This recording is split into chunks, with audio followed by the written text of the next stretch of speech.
Hey, how are we all doing? Oh, for some reason, my screen looks really oversaturated. I think I've done something to the color settings here. Yeah, strange. I can sort of hear a bit of an echo as well. Echo? No? Jeez, I need to sort these screen settings out. How are we all doing anyway? Has anyone got sound? Yeah, I got sound. Can anybody hear me or see me? No sound on the intro, really? That's very strange. Did you hear sound on the starting soon tab? That's strange because I certainly had sound here. I've still got learning to do. I'm sure I can hear myself doubling in the speaker for the telly. Got sound and vision. You're not seeing an intro. Finger is ready, Dave. God, I really oversaturated this screen somehow. I don't know how I've managed to do that.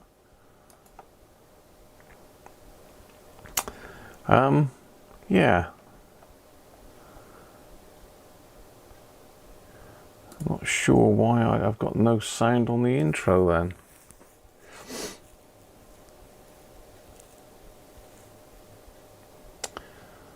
Yeah, I don't know about that. Black magic.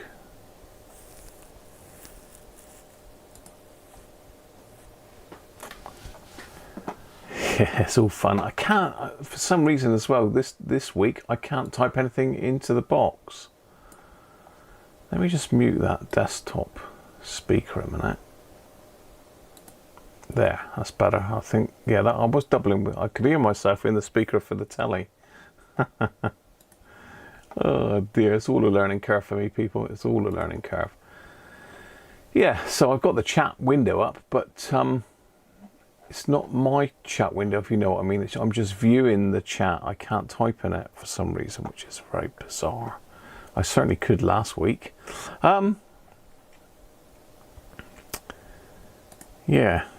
I'm not sure what's going on with that. I've got to sort these screen settings out. I don't know exactly how to do it, but I will have to.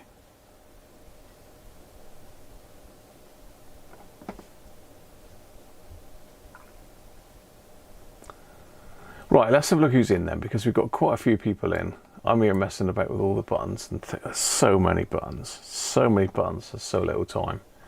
Morning to Chris, I think he was in first, or afternoon.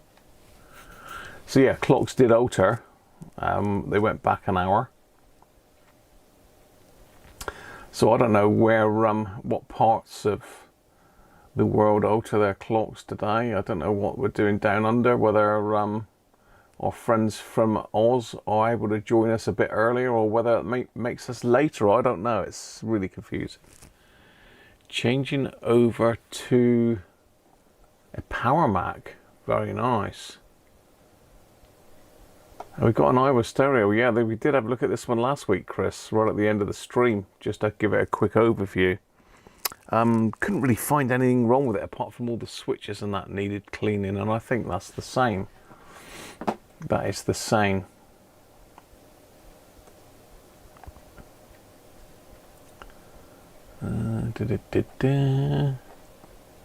Rob, thanks very much, Rob. I don't know, did that pop up on the screen as a notification or not? I don't know. I didn't see it. I didn't hear it.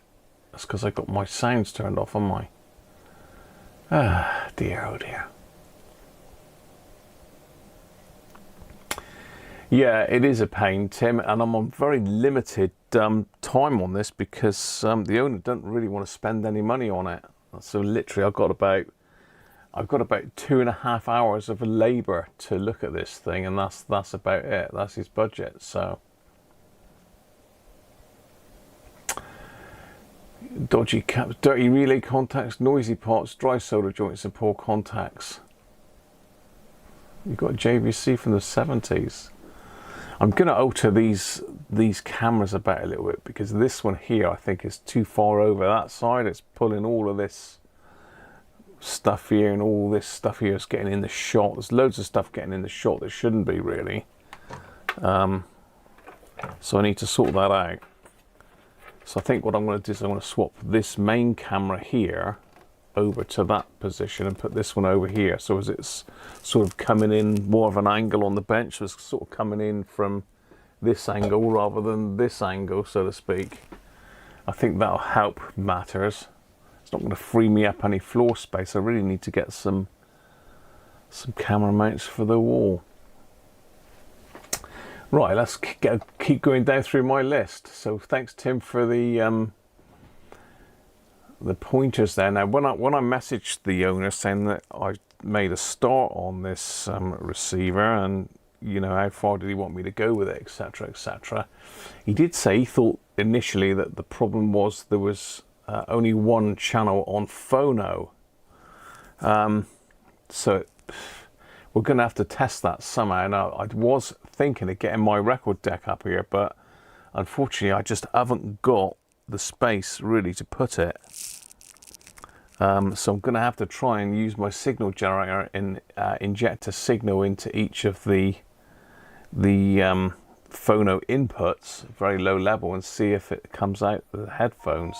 Because again, I can't really get the speakers out. So I'm not set up for testing this sort of kit really, but you know, I'll take on anything. I'll take on anything for a look, you know. It's all interesting, isn't it? Afternoon, Aaron. Bright but overcast. Yeah, it looks like it's going to rain here, Aaron.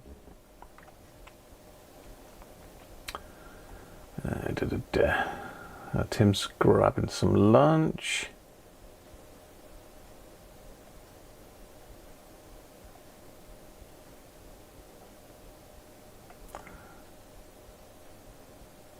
You've been to the dentist, Chris? Oh dear. Bob's in. How you doing, mate? Something for me to get my teeth stuck into. Joe's in. How are you? First cup of coffee.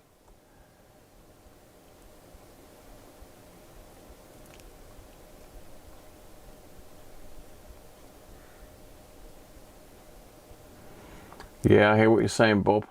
Ricardo, how are you? IN73DN.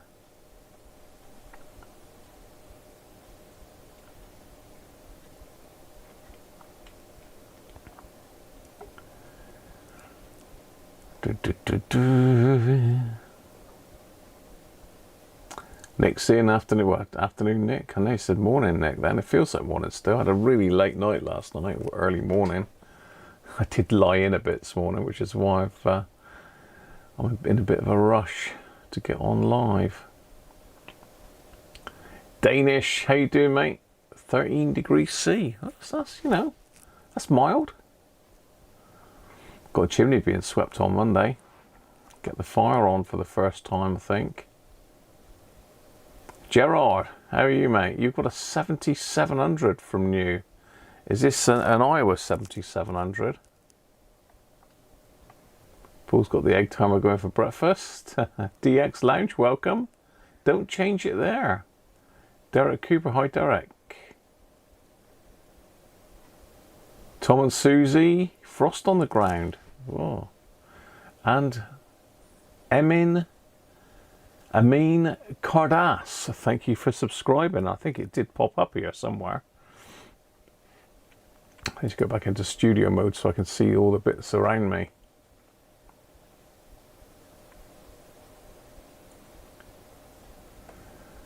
Still catching up. Benji's in. Hi, Benji. Rob was saying about the sound. Hopefully we got sound back now. Yeah, I don't know whether the intro slide had sound on it. Not the intro, the starting soon slide. I could hear it here, and I could hear everything else here, but for some reason I couldn't sort the audio on that. Yeah, fingers ready. Christoph's in. Hi Christoph, how are you? Derek Cooper. Oh, Derek, I said hello to Derek Cooper. I get confused with the Dereks.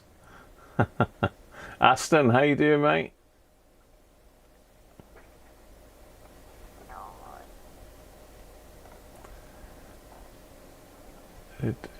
Nice to have the green window back at the top right hand corner. That's this one here, yeah? Yeah, I didn't know what to do with that. I was thinking of maybe putting the chat in there or getting rid of that, but it does sort of give you a preview of what's coming up, doesn't it? Brett's in. How are you, Brett? I've not seen you for ages, mate. Hope you're all right. Bizarre, how are you? Makes us later in the day, yeah. I get really confused, Bizarre, to be honest. I really do get confused.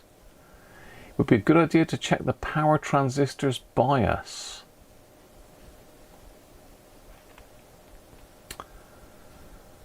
Yeah, I wouldn't know how to do that, Nick, but you know, maybe we could have a look at that.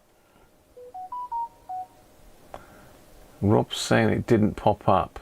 Retro's saying it popped up, but no sound. Popped up on the PC, but not the TV. Howard, how are you, mate? Welcome in. Jess is in. Afternoon, Jess. You've got to get another TV. Well, really, I think with TVs, it is best to stick with the more bigger name brands. Stuff like Sony and Toshiba and Samsung, that sort of thing.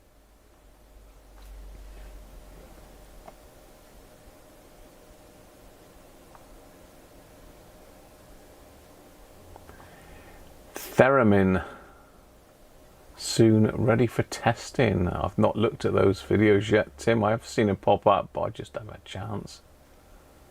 I seem to be doing most of my spare time is spent messing about with PC stuff or OBS stuff, trying to learn that.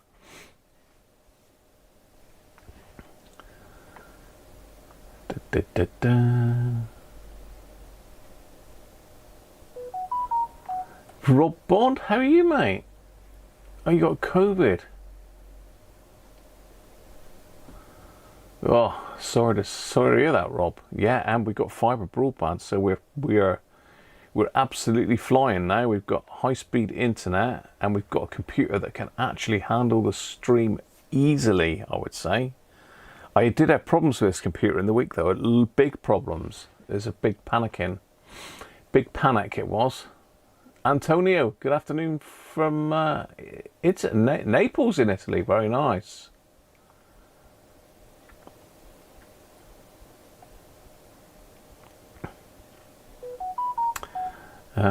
You only want Philips TVs because of the Ambilight. Not really aware of Ambilight, Crystal. It's saying check service manual for setting the BIOS. It's fairly easy. So we did have the service manual here, didn't we? Now, well, the thing is, where did I put it? That's the next thing.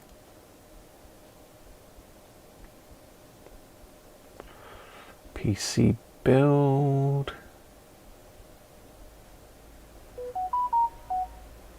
I've got this annoying notifications back on my phone. Let me just get rid of that a minute. Someone on our chat group. That's Russell.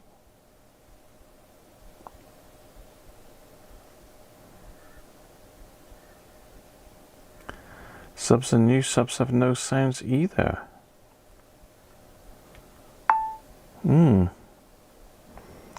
Let's just turn these notifications off.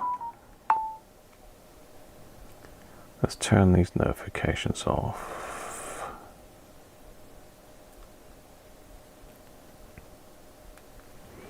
Right, let's get rid of that. Right, see if I can find this this service manual. Can't remember where I put it now. Did I put it in documents? You think I would have done, wouldn't you?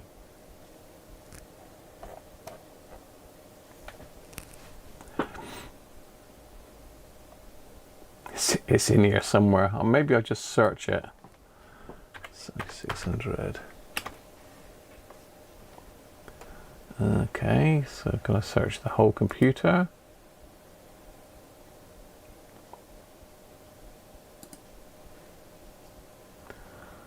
Recent, maybe. I definitely had it here last week, didn't I? I'm sure I did. But this is bringing... It did some weird thing in the week where it dragged in all of my OneDrive files. So I've now got absolutely masses of the things in here.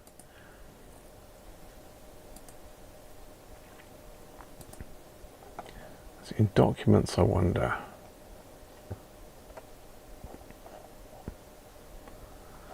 What is this thing? Is it a 70? Yeah, AX-7600.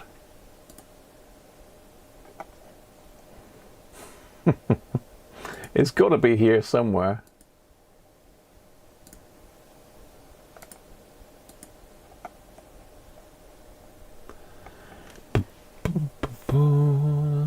It's not my desktop, is it? No.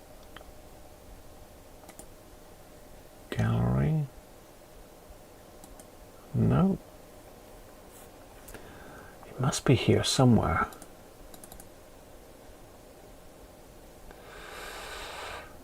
Ah, now, did I put it? I think I put it in my service manual section. Let's have a look then. Apologies when I'm trying to find this. Service and user manuals.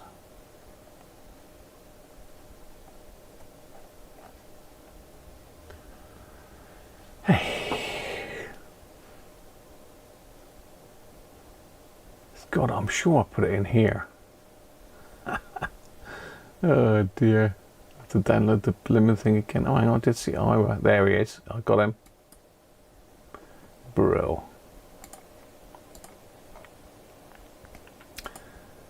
Excellent.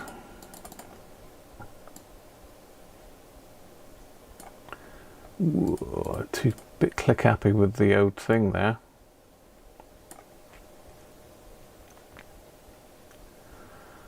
So let's go to the screen capture page there. Hopefully we've got audio still, but who knows. So this is the receiver. It's the AX-7600. You can see it's from 1977. We had a little look at the specs on this last week very quickly, because this was just a bit of a thing on the end, because really last week was trying to get the stream working okay. But it looks like we've got FM and AM tuners on this, 87 to 109, so that's a standard sort of UK FM broadcast band, and AM goes 515 to 1650, so no long wave on this one, so just medium wave. There's nothing really here on medium wave. Now the phono section, gain allowable input 200 plus or minus 50 millivolts, so that's the maximum input. So if I'm going to test that later, I need to make sure that we don't go above 200 millivolts. And I think my signal generator should allow me to do it in millivolts. Will it or won't it? No. Oh yes it will. Yeah it will. Yeah, of course it will. Microvolts or millivolts. That's millivolts, I think, isn't it? Microvolts is UV. Let's just quickly check that we are working still and you can hear me on that page. Can you hear me on that that screen? Rob, thank you, mate, for more cleaners. Did that pop up on screen? I don't know. I've got to put that on to make it pop up, and then it's going to double. Ah, that's okay. Just turn it back a bit. I'll be able to hear any notifications send that pop up.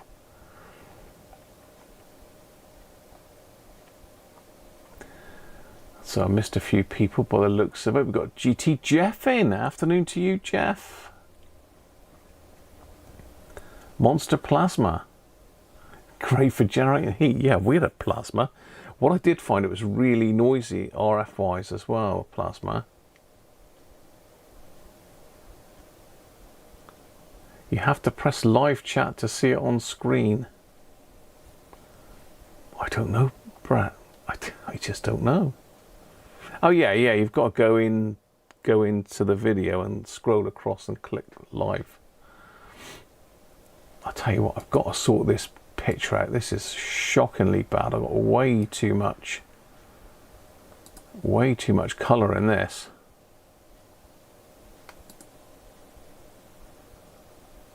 Way too much colour. Calibrate display. I don't want to mess about with that now, do I?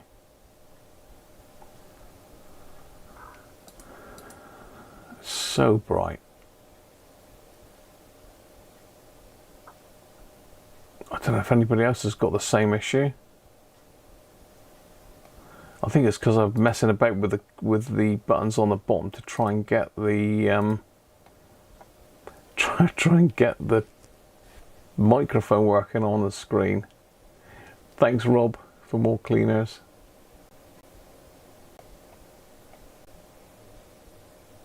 Vincent, how are you, mate? It seems to be working away. Great, mate.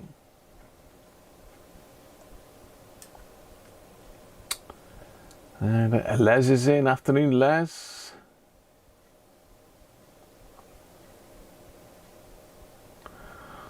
Tom's saying that you were an authorised service centre for many brands, including Aiwa. Andrew, how are you, mate? Just found out the other day the Imager, the photo hosting platform, was fallen foul of the safety, so banned in the UK. So you've lost a load of your photos, Andrew. Hopefully you got them backed up somewhere else. I never used Imager. I think I've viewed pictures on Imager. People had sent me, but I'd never used it myself.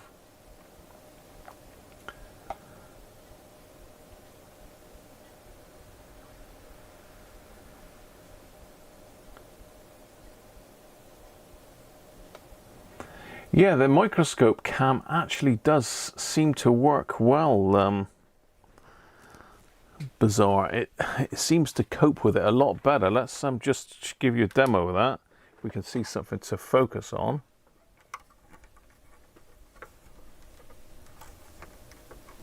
Let's give you something to look at.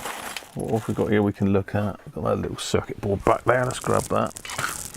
So we did look at all the cameras last week, and if that's in shot. Is it focused?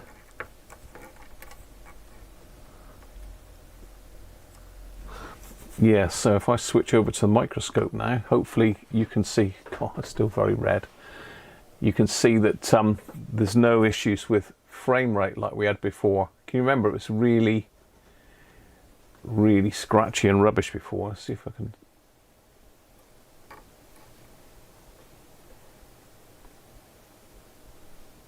Yeah, a bit of glare from that, but yeah, much better, isn't it?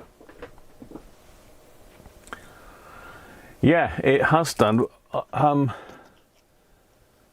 not sure. We had problems last week, didn't we, with the with it glitching. Now I think that was. We seem to think that might be when it got a bit hotter, wasn't it? Yeah, it's the colour. It's the colour settings on my screen. Bizarre. I was messing about earlier just to try and get the audio to work properly, and it messed up the colour. So that to me now is absolutely shockingly bright red. Yeah, so can you remember before we had problems with the frame rate on this, and it was, you move it and then like a second later the image would move. So that has sorted that issue. So it's definitely the laptop that was causing that.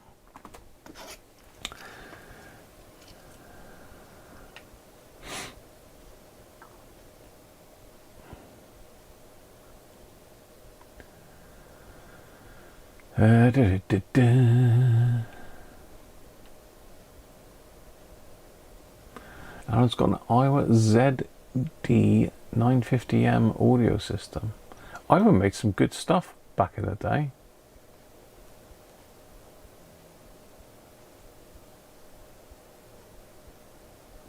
Yeah, Rob gave me the camera for that one. And Rich gave me the microscope, so still not heard anything from Rich. I must send him a message in the week just to see if he's okay, see how he's doing. Yeah, it was pretty bad, wasn't it? Let's get the microscope out of the way.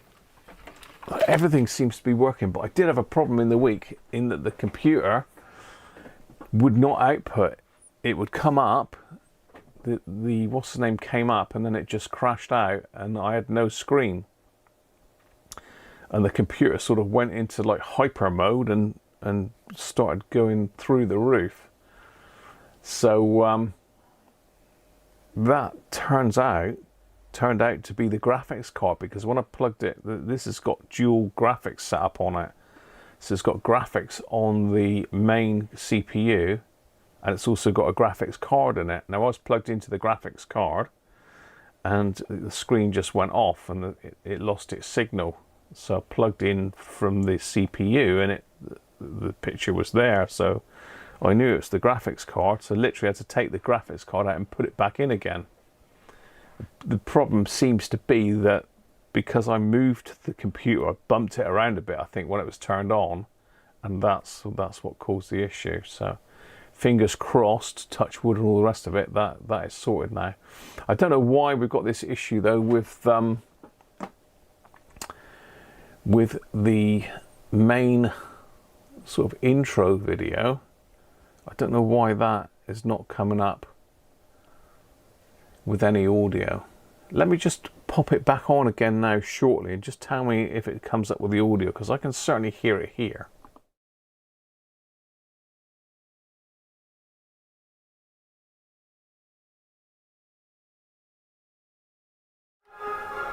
Now I can see the audio on that slide, but I don't know if you could heard it. Nice to have a short sound notification for super chats. It is on, Christoph.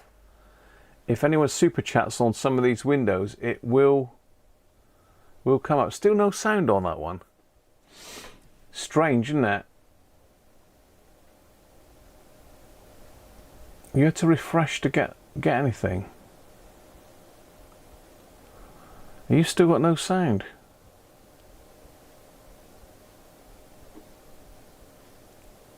Is that no audio now or no audio when I switch to that other screen? It's bizarre, isn't it?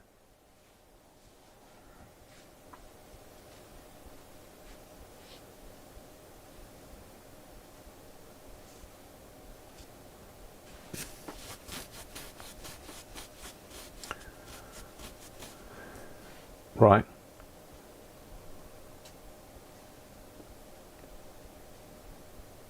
It does give you the option to do that, Rob, but I've left it on because luckily that's the only thing that saved me, really, is having the onboard graphics.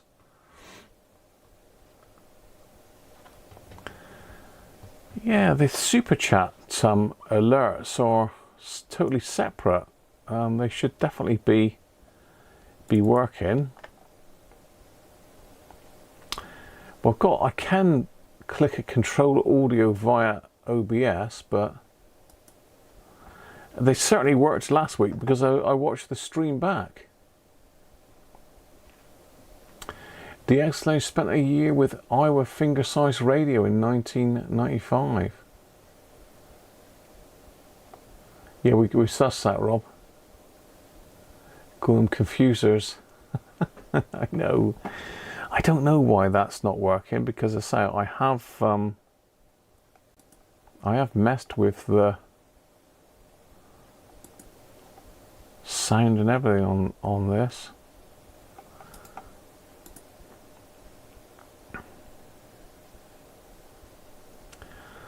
I mean, it might be that no, because desktop audio I've got set. I wonder if it's desktop audio.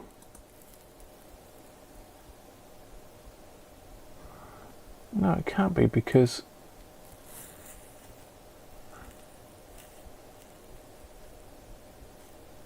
Monitor only, monitor and output.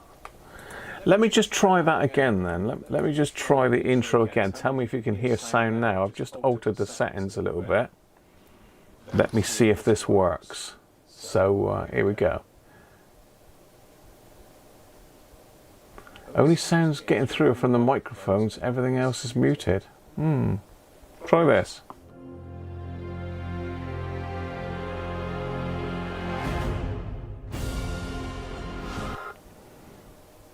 How about that? Did you have sound that time?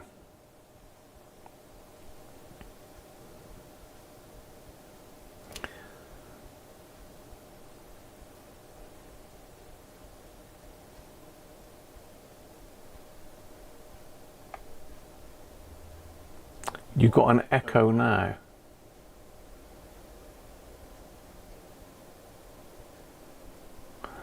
So am I doubling with the desktop audio at the moment? I think I probably am. Okay. That should have stopped the echo, hopefully. Or have we got... somehow we seem to have unmuted the Yeti.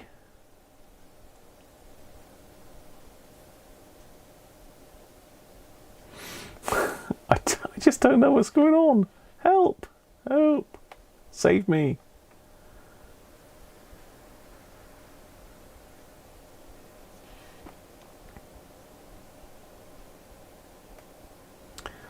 Yeah, I'm not sure what... I seem to have got desktop audio should be alright now. If I click in that, I've probably got echoey now, have I? I'm going to have to watch this back, aren't I? Because it's difficult. I can't monitor my own output without having another screen here. Sandra, how are you? So yeah, the alerts should work now. The alert sounds should work now, but we won't know that till we get another alert, i.e. Someone subscribing or super chatting or tipping or anything like that. But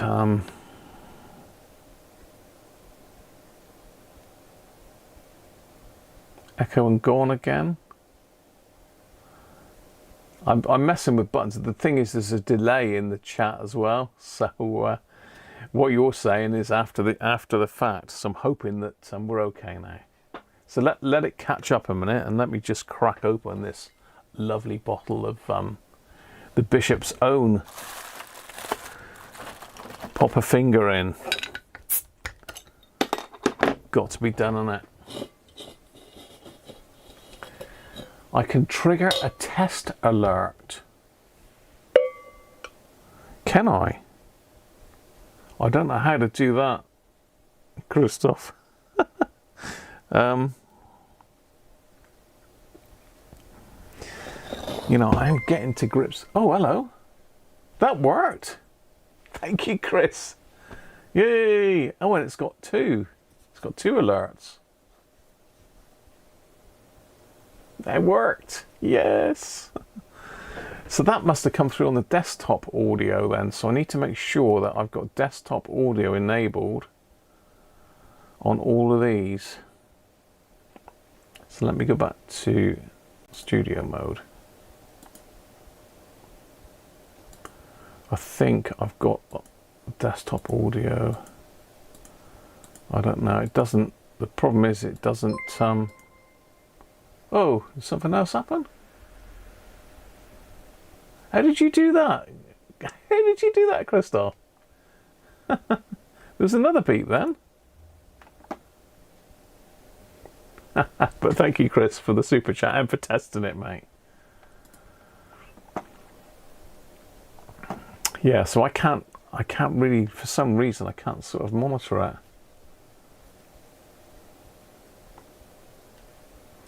The alert sounded like it came via the mic. And the mic may well have picked it up. Thank you, Rob. It's definitely working now, that.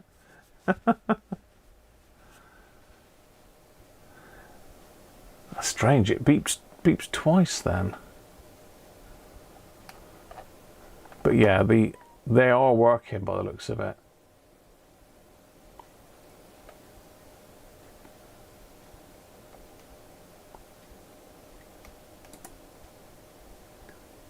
For the finger fund. Sign into chat. I am signed into chat though, surely. I must be signed into chat. Let me just go into YouTube Studio a minute. I must be signed into chat.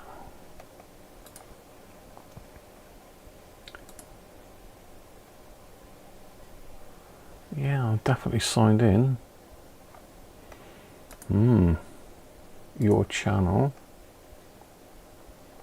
Live. Bonnie, Bob, you won't believe. Shush. Yeah, see, I can chat in there.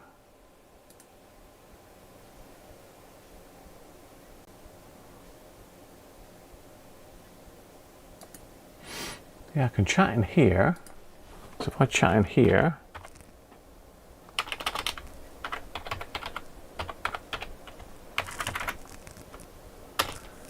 so I can chat in there, but for some reason when I go to OBS it doesn't pull my chat through. See, I can see it here, but I've got no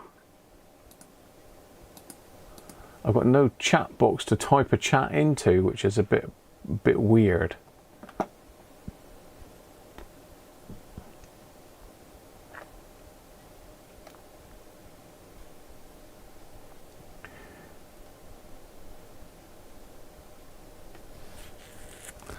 Non-alcoholic ginger beer.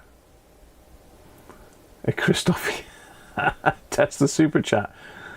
There must be there's other notifications. Rob can do something, I don't know how he does it, that says he's been a member for so long. I don't know how that works, but that pops up as well somehow. It did last week when Rob done it. Cheers, everybody. We will get around to looking at this tuner in a minute.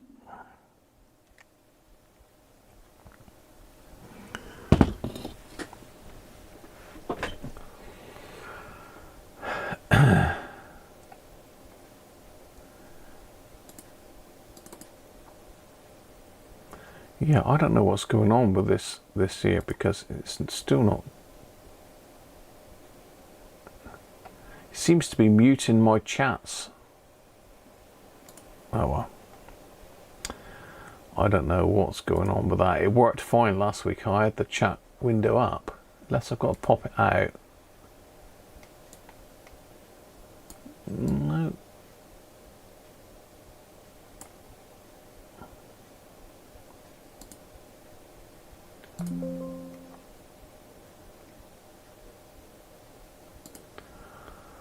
Yeah, I've got no chat box on here. I can see me saying chatting.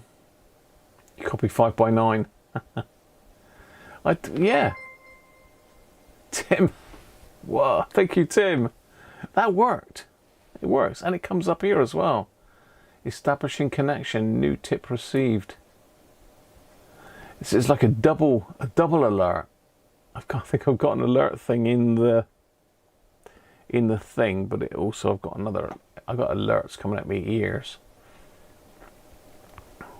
And Stream Elements is telling me as well. Everyone's telling me. But this window here is not lined up properly as well. So if you can look at the whole window here, if you look down the right and left hand side, I've got too big a gap on the left and not enough on the right. So I'm not sure how I've managed to do that. But that's not something I can do midstream. I can't. Well, I probably can, but I don't want to try. I don't want to try it because I'll throw us offline. Yeah, I do need a chat box. I'm not sure how to do that. I mean, obviously, I can I can pop the chat box out from YouTube and stick it in here. But yeah, that's bizarre. Anyway. We need to get to grips with this. Did you hear audio, by the way, when I switched to the desktop view?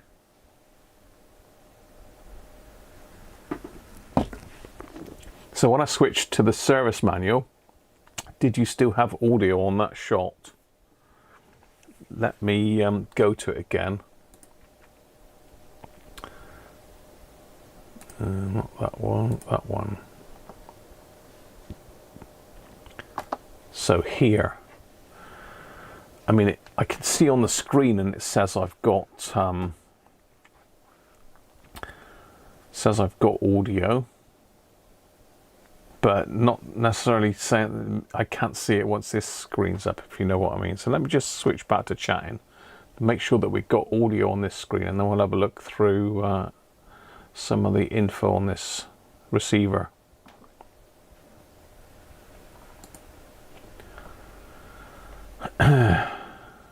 Harvey! Harvey became a sponsor. Thank you, Harvey. Good to see you back, mate. And Carther as well. Hang on, someone's done. What? I'm really getting confused now. Okay, we've got... Right, okay. So, Rob gifted 5 memberships. Thank you very much for that, Rob. So it's popping up now with new members. So Anthony received a membership. JJ received a membership. Carther received a membership. Chippy Oz received a membership. And Harvey received a membership. So welcome. So I still had audio on the schematics page, did I, Derek? Brilliant. I don't know if the alerts come up on the other page. Rob's testing everything, isn't he? Yeah, I don't know if the alerts come up when I'm on the other page, if you know what I mean. On the... not the picture-in-picture. Screen capture. It's a screen cap. Where's the screen cap on here then? I'm getting lots of pinging noises. I don't know if that's me doing that.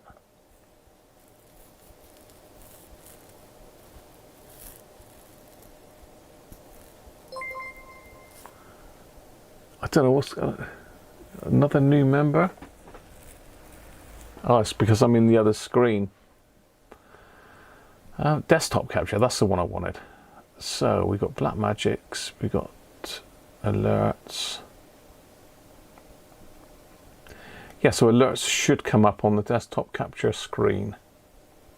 But no sound with it, just you talking. Ah, right, okay.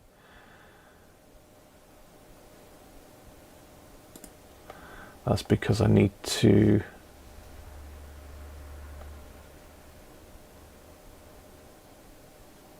It's really confusing, this. Afternoon, Anthony. How are you, mate? Oh, working, Rob. You certainly tested the hell out of that. Thank you for that.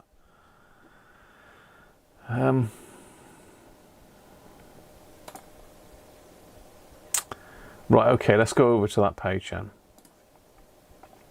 No, wrong one. Let me go over to the service manual then. So we should be on the screen capture now. Let me just double check that. Yes, we are. I think I've got alerts set up on this. Right.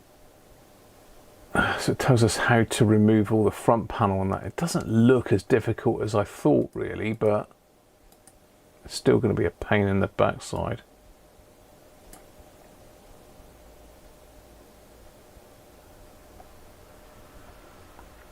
Because you've got all these little daughter boards everywhere. You've got a main amp, circuit board, there's all sorts of different circuit boards on this.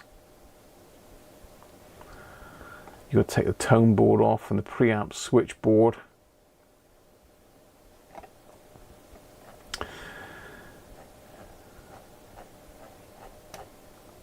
And then to the mechanical parts. I thought where have we got? Ah, here we are. Alignments, adjustments.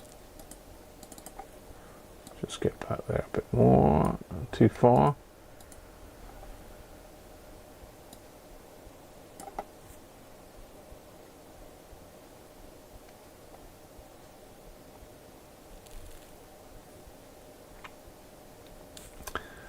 Signal source AM, FM alignment,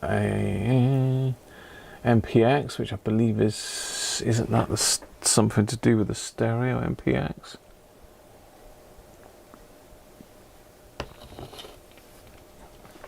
Level diagram.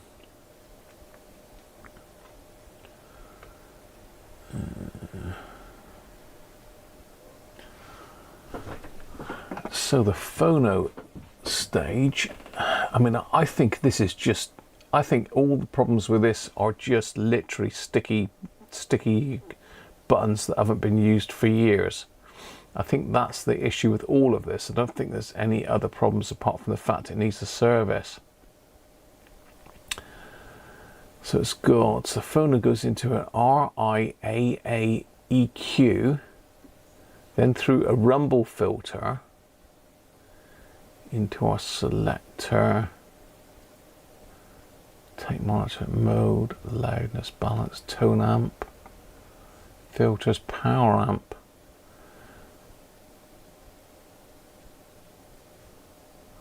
So also got a phono EQ amp, whether that's this RIAA thing, pardon me. Now this gets a bit small now. So we've got a phono amp up here, look, and it looks like it's all on this where it says EQ amp CB. I'm assuming it's not a Citizens band. Look, I'm assuming that means circuit board. So if we have got an issue with one of the channels down, it's going to be either something up here, I would think, phono left or phono right.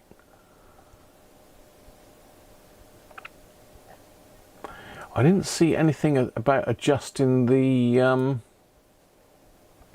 output bias, Nick, unless I missed it.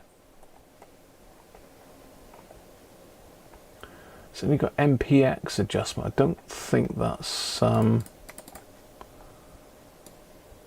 I'll tell you what, this is so quick, this thing. It's quicker than I am.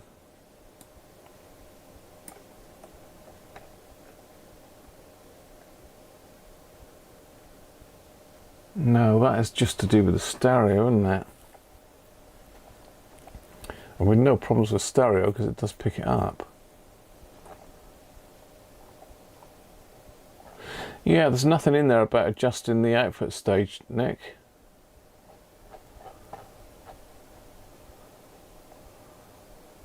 Let's have a look at our output. Where's our output?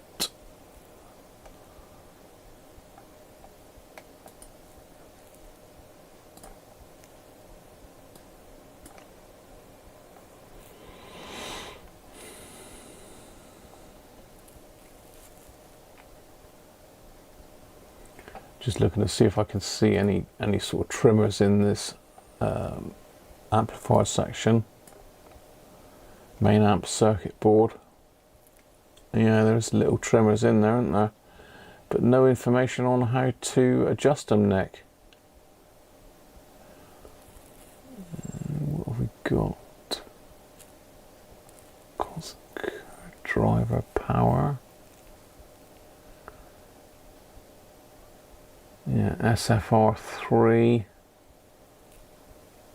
SFR4 look like they are. We've got another couple on the earlier stage. Look, SFR2, SFR1. So it looks like there is some adjustment there, but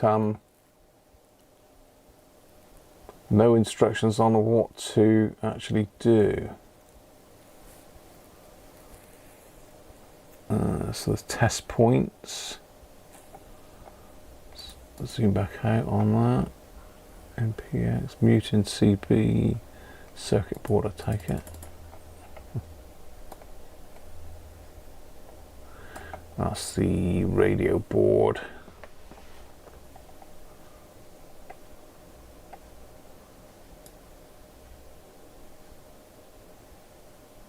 Phono boards. power. I think that's a power supply rather than the power amplifier. Is it? I'm just trying to see what we've got here. Main amp CB, main amp CB.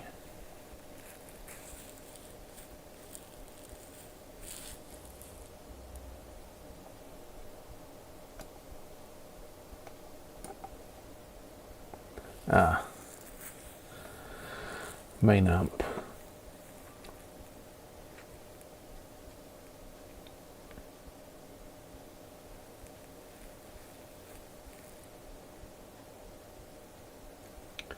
Tone amp.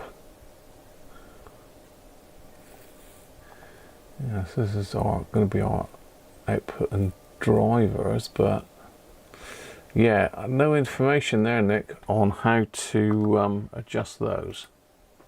Nothing.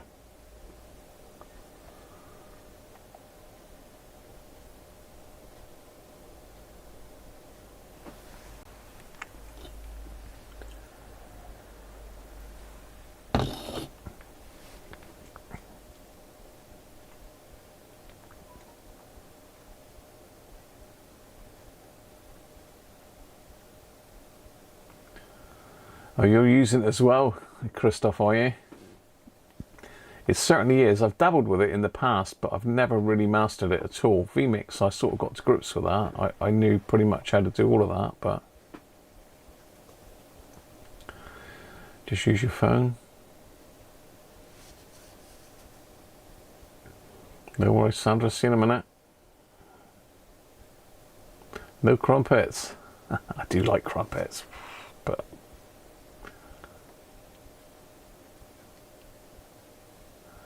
YouTube upped prices on the gifted memberships. I don't know. I don't know how any of that works. Stereo encoder, yeah, I thought it was.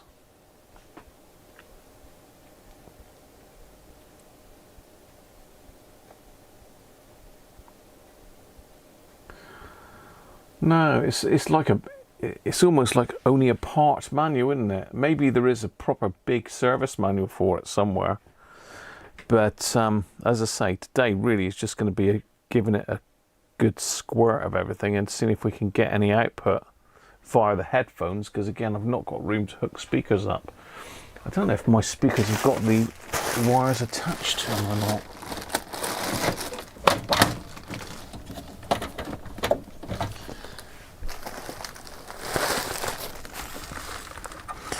No. I'm sure I bought all the stuff. I bought cables and everything to hook those speakers up, but I don't know what on earth I've done with it all. Oh well. They go in my Dynatron radiogram, but I need to probably get rid of that if anyone wants a Dynatron radiogram that works.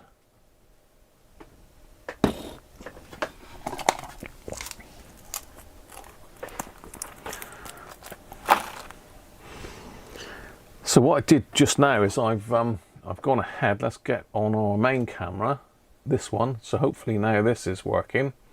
You'll notice I've moved myself here because it was over that way, wasn't it, before? So I've moved myself over here now, out of the way, because I was in the way before. I've also moved the stuff down the bottom here. I've moved that down out of the way. Still got these annoying bits that Derek doesn't like up in the corner. You can sort of just about see them. I don't know, it doesn't really stand out. This is the most minimalist sort of overlay setup I could get, really, that looked quite smart, better than just a plain cameras, but just to give everyone recognition that's super chatted and that, really. How are you keeping, Harvey? How's Mum?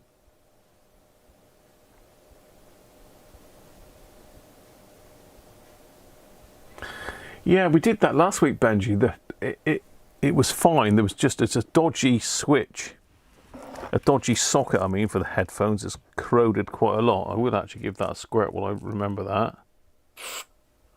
So you notice that I've extended my straw so as we can get into this without having to take the whole front off. So I want to be able to get into all the switches, and I've done the same with my fader lube as well. So I'm geared up now for deep penetration. Can the picture-in-picture be moved to a corner? It can. The problem is, Christoph, as you can see the stuff in the corners. I can move it down to the bottom corner. So I could move it down lower. But for some reason, this seems to be the preferred location for all of their templates. A straw longer device, a long squirter. Yeah, so all I've done is just put a bit of heat shrink in and added a spare tube on the end of both of these. You used to be able to get an extended one for them, but it was only that really, and they charge you a fortune for it. So the idea then is to get in here and give all these switches. So I have been outside and given this a damn good blow off, because you can remember the state of it last time. It was pretty bad. Right, let me just open the camera up a little bit so you can see a bit more. My messy bench. I've really got to have a clean up in here. I've got some time off soon, so hopefully I can get to grips with it. So yeah, all the switches are on this panel here, and there's lots of them, so I need to get in the back of all of those. If I can. I don't think I can, you know. Is there a little hole in the back of those? I don't think there is. So that's great. So the only way to get anything in the switches is to squirt it in from the front. I think we're going to have to take this apart, you know. I say I've got 2.5 hours worth of labour on this to do as much as I can. If there's a fault on the preamp section, then unfortunately it'll stay on it, because I haven't got spare hours to go messing with it. I mean, these caps in here are all Elnas. They're pretty good quality, those. I use them in a lot of the amateur radio kit, and they are very good. So I don't think we'll have a problem with that, but I really thought I'd be able to get in there. Let me just pop that out. I need to get a torch in there. I've got my headlight.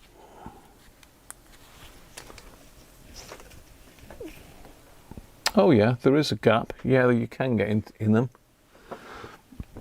Right, you can get in them. There is a little tiny, let me just turn that a little bit to the side.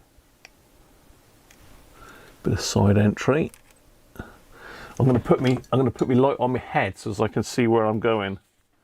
These are great, these little head torches. I got these from work. I've got a couple of these little Nebo ones, very bright. You can change the brightness as well, but obviously it enables you to see where you're going. I'll tell you what though, still difficult to get in there.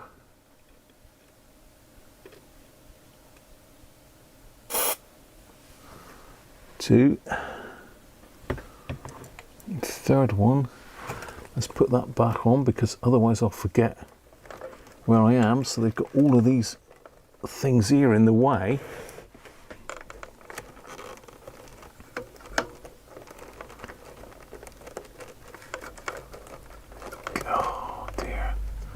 How are you supposed to get in there? Now, which one is the phono one? Because that's probably the one that I'm not going to be able to get to, isn't it? It's that one down there. Yeah, it should be able to get in that one. I certainly can get in that one, because I can see that one. The trouble is, this longer straw is...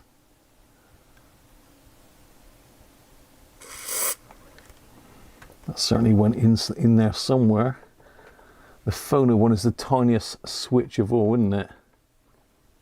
It's right in underneath this loom. Oh, great.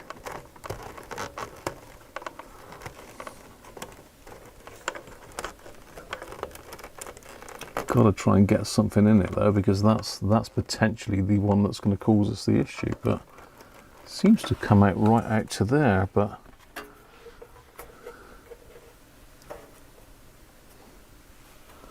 I literally can't see it. I can get in there.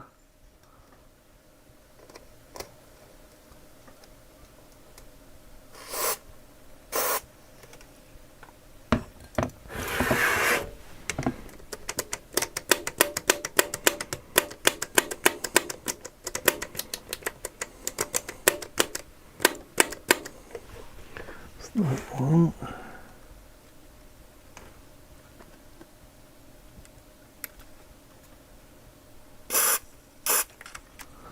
one. That one, got that one.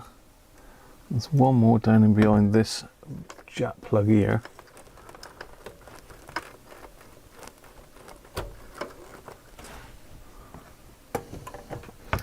You can't see anything in here.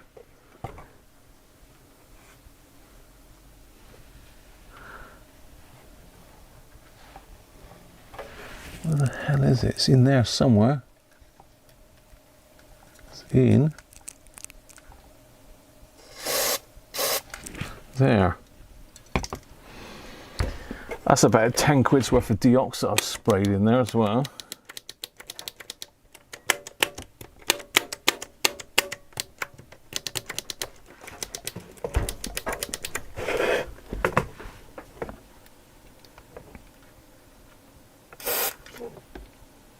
£10.50.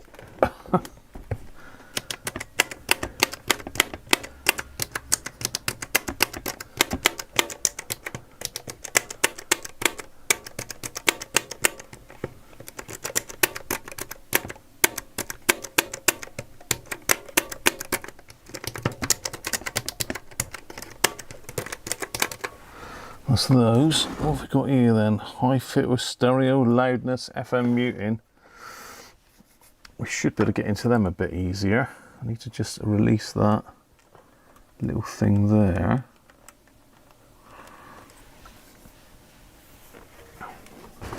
So we've got another bank of switches just down here now. All these you can just see on the outside there. I'm blowing the camera out now, aren't I?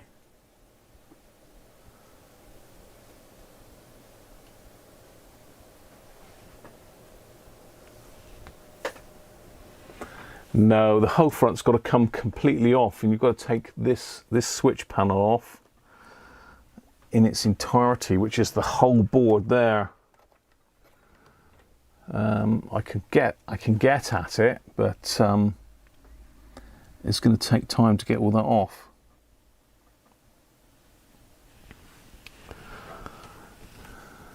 Right, what's going to be the best angle of dangle on that? Let's put that one back on, because the more stuff I take off, the more problems I could create.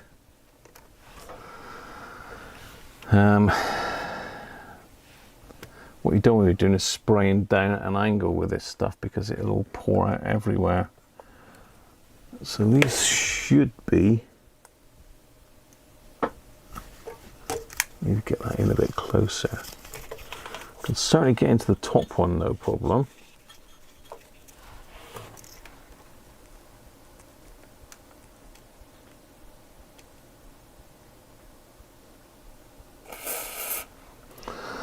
Easy.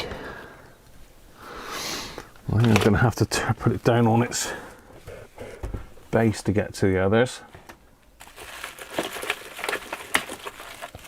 I did have my little goldy coloured torch up here, which is quite handy, but I can't find it at the moment.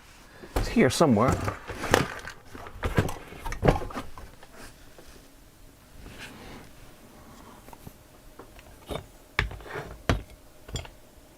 Still got more finger, still to go. Those connectors need a spray. They do look really shiny, to be fair, but I can give them a quick go.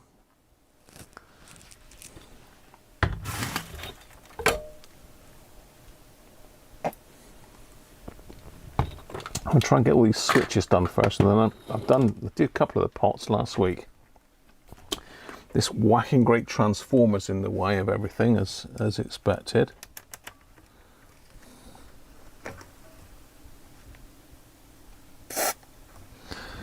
Easy, no problem.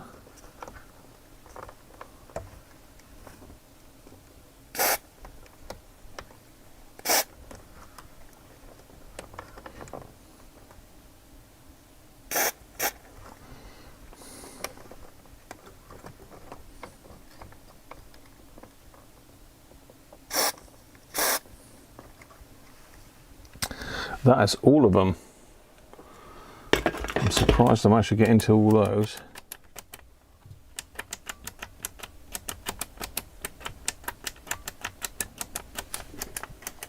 But there you go.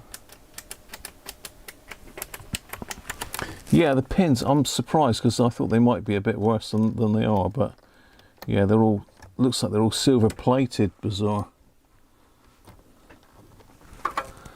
Even taking them on and off is enough, isn't it, sometimes, to just refresh the contacts a little bit. Just moving them.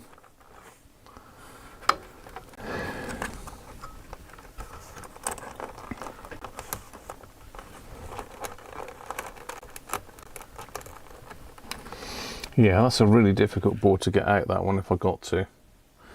Right, so let's switch over to the old fader lube now. And I've done the first two. I can remember doing that, but I will give them another squirt because you can never have too much.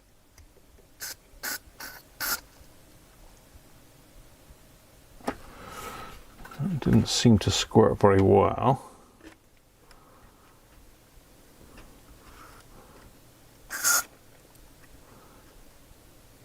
Sort of like a delayed exit of the stuff, really.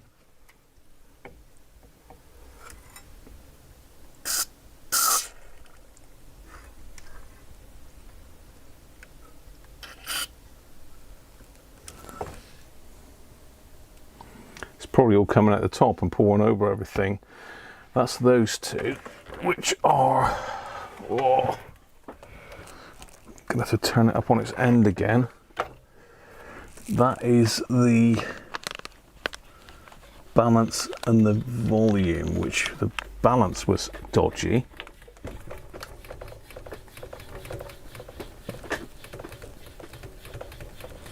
Yeah, no, it's good and shiny.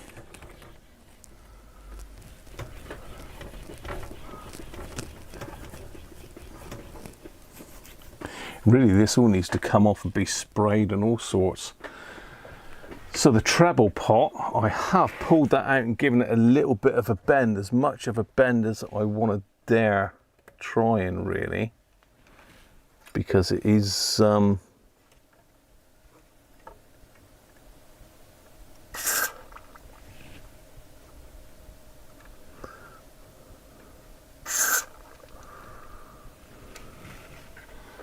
doesn't really seem to be doing anything, this, unless it's filling up the top section. Yeah, it's filling up the top section, isn't it? Doesn't like my extension squirty thing.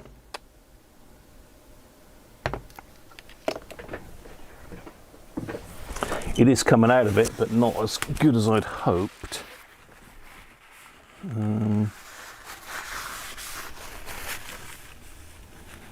Possibly do with a thicker straw for that.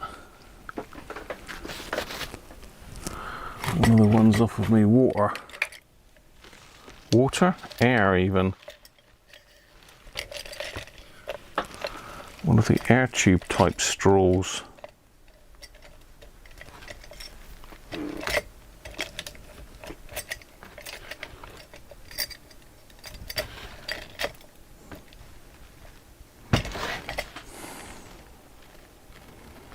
Yeah.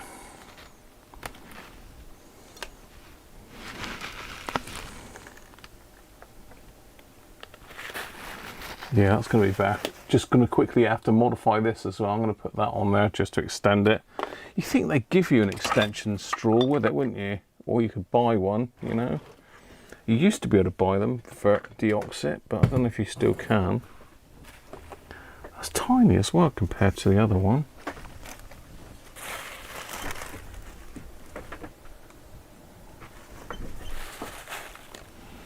because the straw on this one is really long.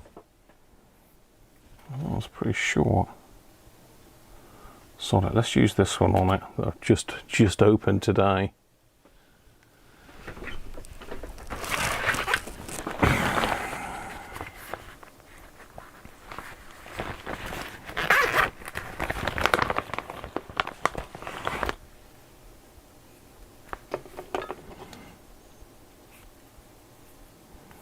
All I do is just joining it together with a bit of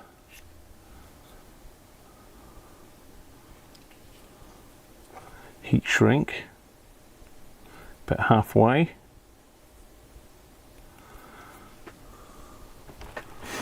I'm going to put the hot air down on the floor out the way now, look, but let's get it back up.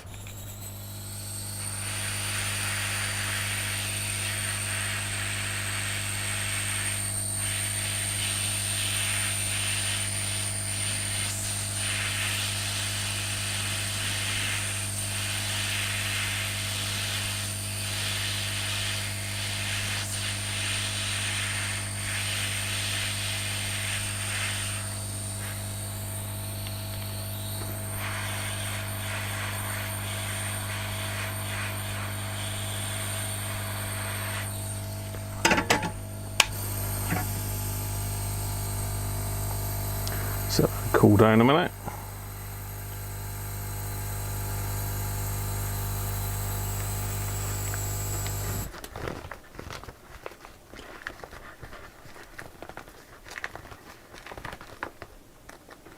£20 more to the faulty top section, yeah. Well, the thing is if it can't exit out of the straw, it just tips out the top bit. It like back flows out through there. Now we're talking, look. Oh.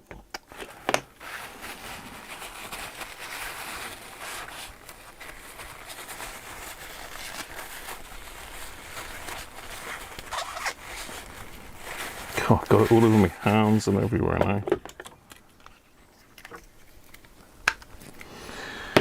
Right, now I can get into it, hopefully.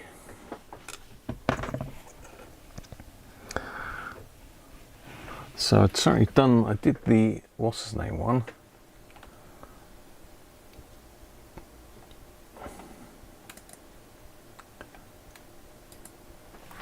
Let's just get up, I'll just turn that camera off because you don't see me stood up. Right, okay, so where's our next pot? It's down there. Let me see if I can see inside that.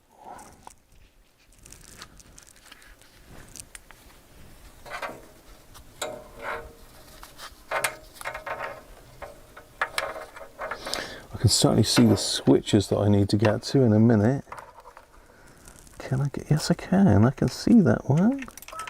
Okay, if I can see it. There's lots of dial cord in the way.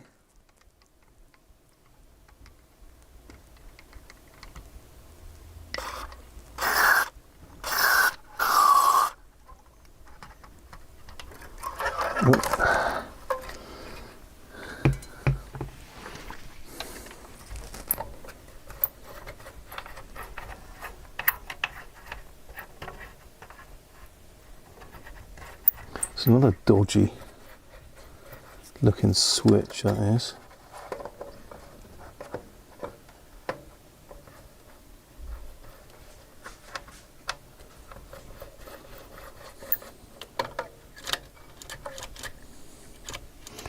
Right, next ones are two other switches. Let me stick this on my head.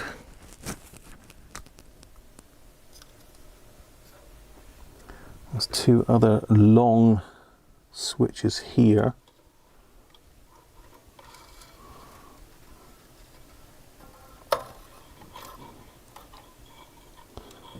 One is, come on, try to feed it through all the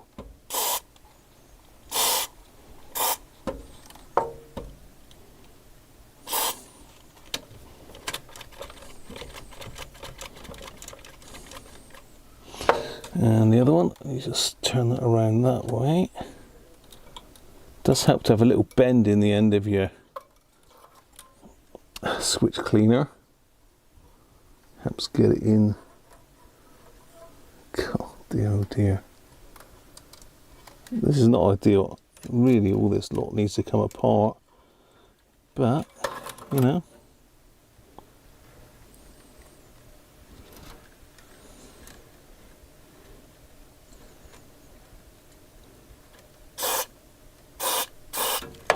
Oh, that's giving them a real good.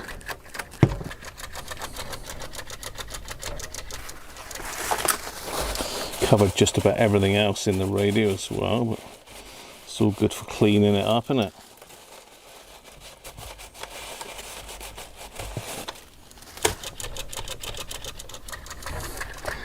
So there, we've got into all the switches, which I didn't think we would.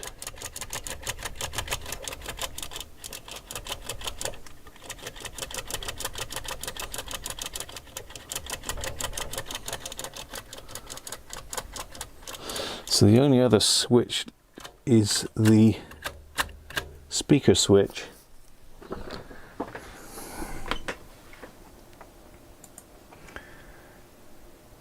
Which is, got me torch on.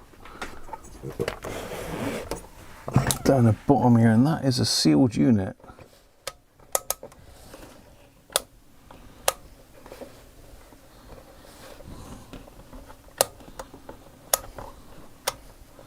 We seem to have got some deoxit down there anyway, by the looks of it.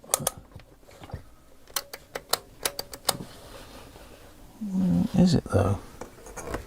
Is it a sealed unit, or is it underneath that power thingy there?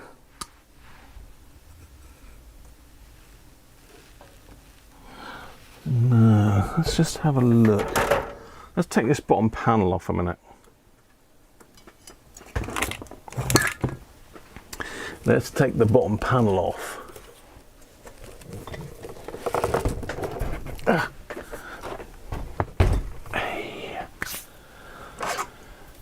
Right, let's have a look at the chat.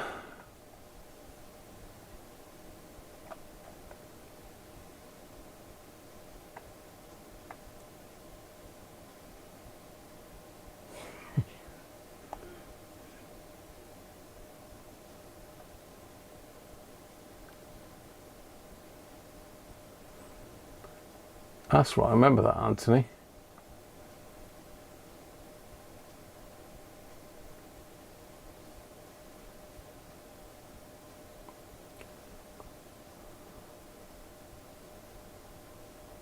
I said the dial code, yeah.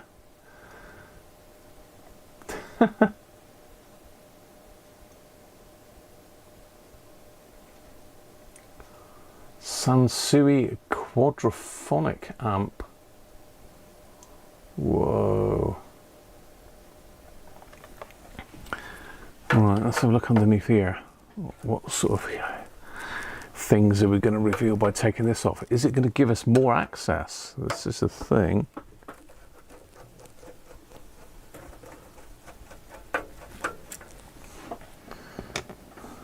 There's a little thing of screws.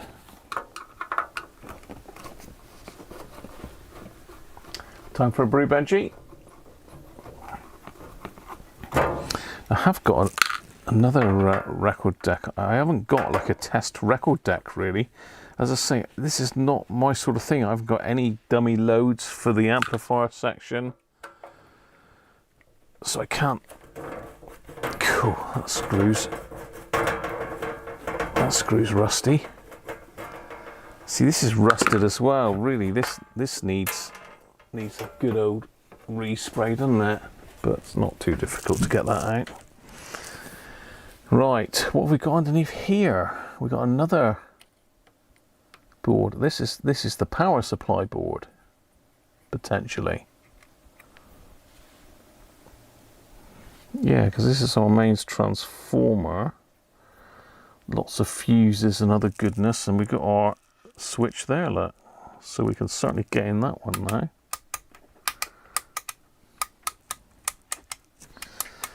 Let's give that a going over. It's going to switch back to a normal straw for that, because that long one is quite hard to handle. No comments, please. It's quite flops about too much. Oh my god. I'm digging myself a hole here, aren't I? Oh, yeah, I've used my spare one, so it's going to have to be the long one.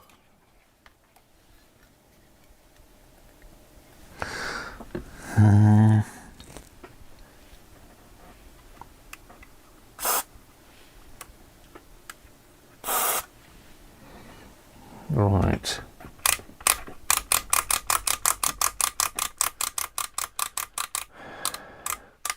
So we've got some filters up here, low pass filters it says.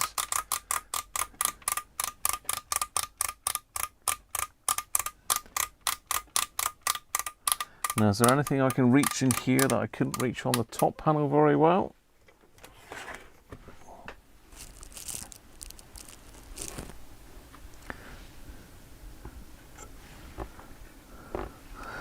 No, I pretty much got into those switches, didn't I? But I can give them another squirt from the back as well. Yeah, give them a squirt from the back.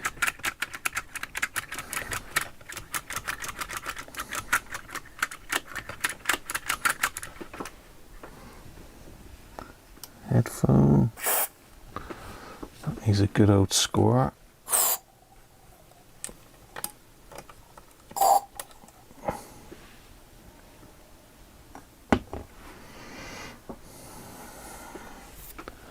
Let's get rid of some of this stuff. Let's get my beer out of the way. I don't want anything in my beer.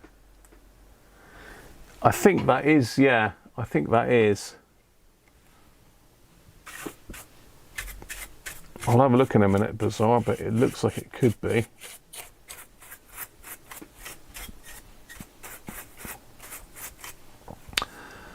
It's not marked on it though, is it?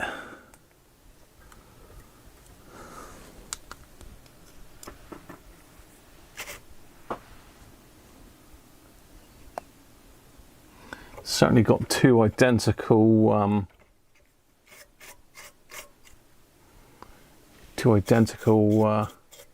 rows.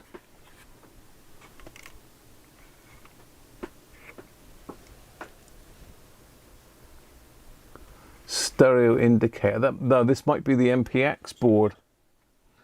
It's got a stereo indicator on it. It could be the MPX board. That's certainly the power supply board.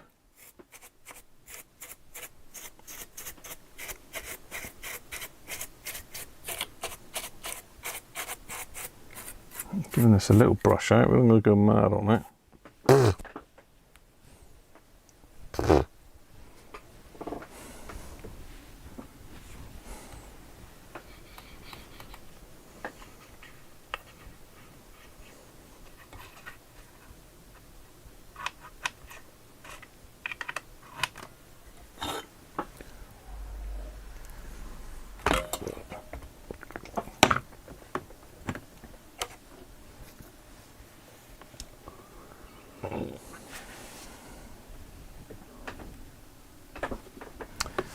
Yeah, there's a little, looks like a 10k pot on that, but it's not doing anything. It's not got a trimmer on it. Looks like an adjustable potentiometer, but with no trimmer unless it's fixed.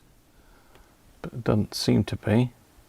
Unless the adjustment's from the top, but yeah, strange that. Unless someone's broken off the thing, I suppose.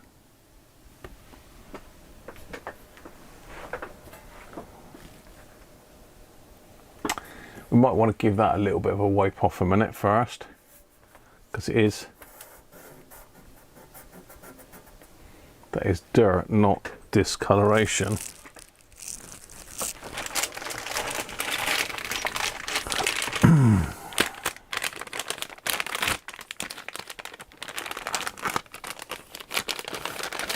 Turn this light off.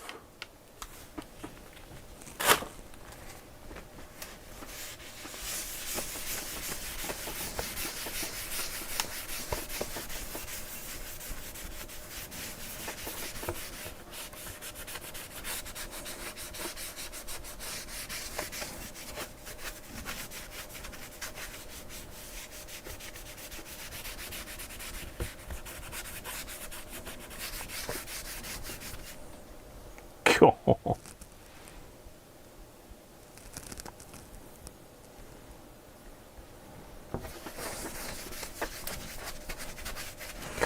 Grand Prix tonight. I think it's Mexico, isn't it? Got any Grand Prix fans on? They're going to be watching that later on.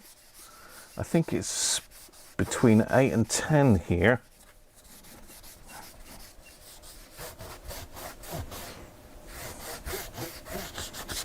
I think it's Mexico.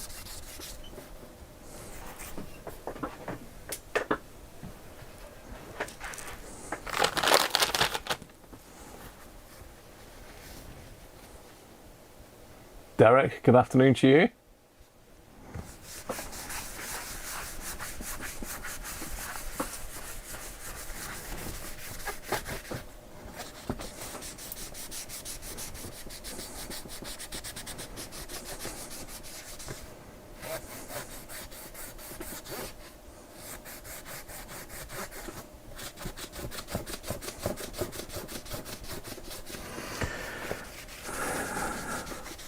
So I actually wrote up all the repairs I've got in up on the board there, and 90%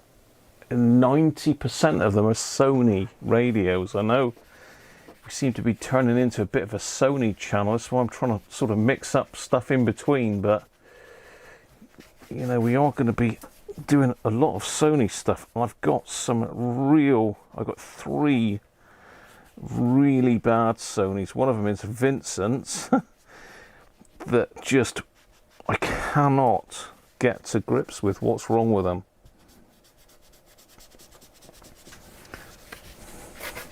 They just are giving me the runaround. I've got 2 Pro 80s,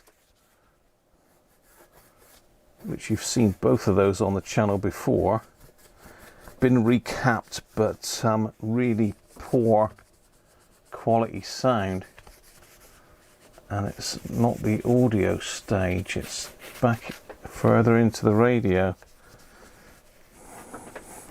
And I think we've got damaged through holes, and certainly one of them has 100% got a damaged coil, because the electrolyte that's leaked out the board has eaten away the very fine transformer wire, you know, the very fine coil wire. Now I've managed to fix one of the coils under the microscope, but you know, I just don't know how long to spend on these radios before you sort of say enough's enough, but I just want to get them done for the people that have sent them in, really.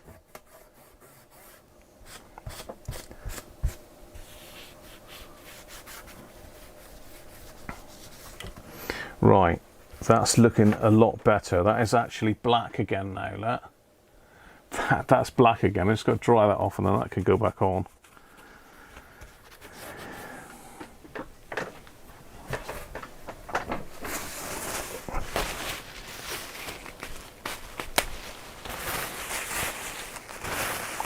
New computer's going very well, Derek.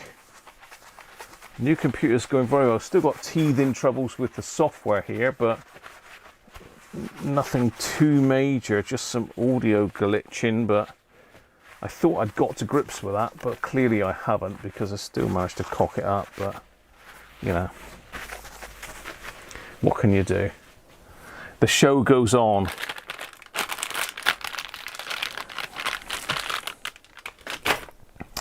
I did look at some other templates for this, but as I say, this is the least distracting of all of them, really.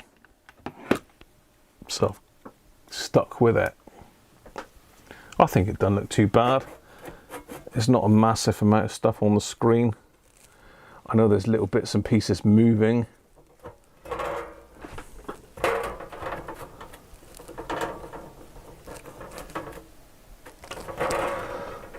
Get this put back on.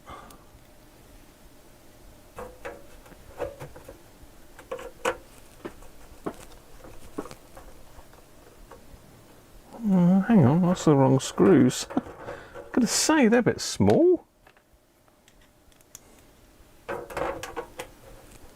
Oh no, maybe it is. Cracking up. It's the right screws.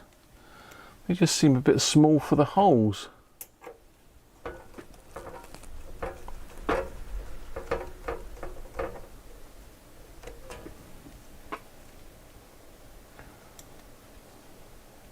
More cricket fan. I used to like cricket back in the day when it was Jeff Boycott, Ian Botham, Bob Willis, all that lot. Of course, you had Viv Richards, was it, from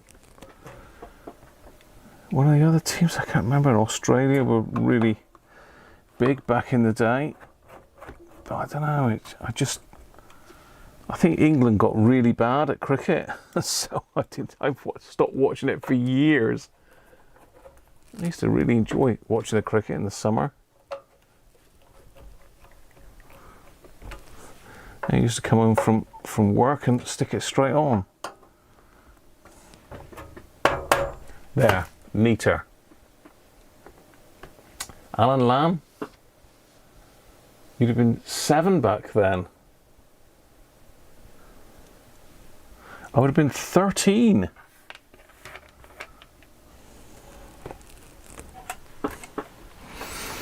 Okay, right, I think, now let me have a think, what else did I have to do to this?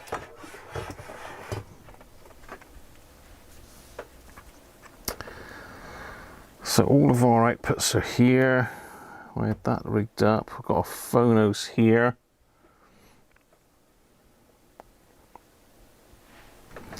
Again, it's worth giving all of these a spray as well. I've got the camera up too far away. Ugh.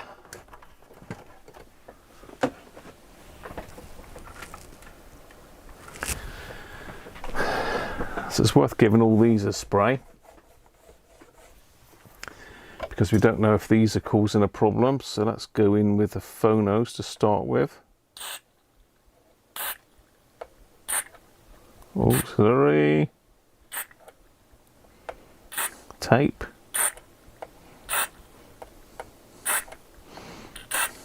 These, apart from the record,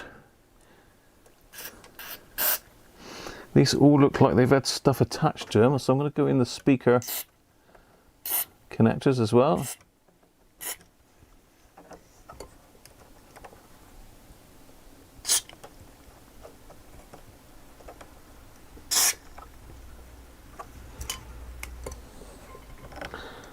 I don't know if you can see that over on that side.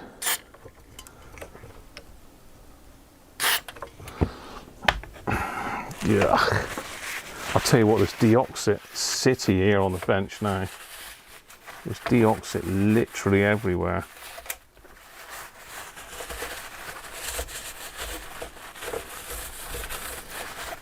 It's quite good, it means everything will be really clean.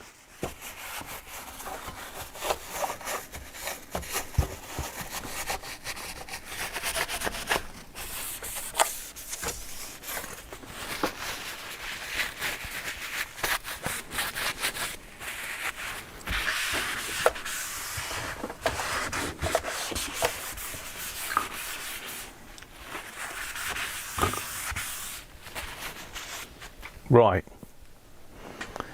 it's time to think about firing this thing back up again. Let's stick that in as an FM aerial.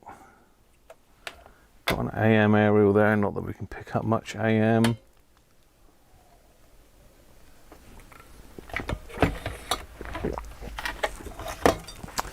Got my headphones in place of the speakers.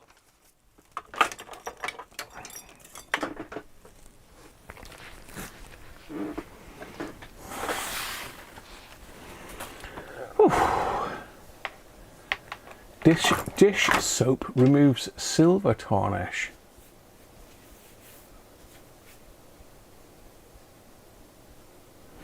Oh, one time the batsman holding the bowlers. Willie, what?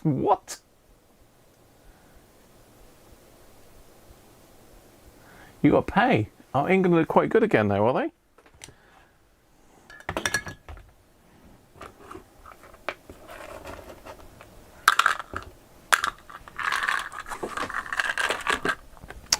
Yeah, I think they had a really bad time of it for quite some time, didn't they? I don't know what happened, but it certainly wasn't very watchable anymore.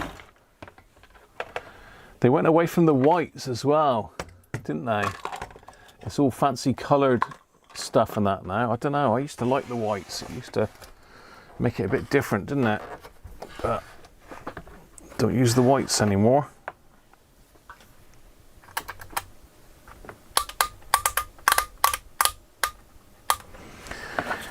Right, speakers off. Power on. 240 volts. Headphones.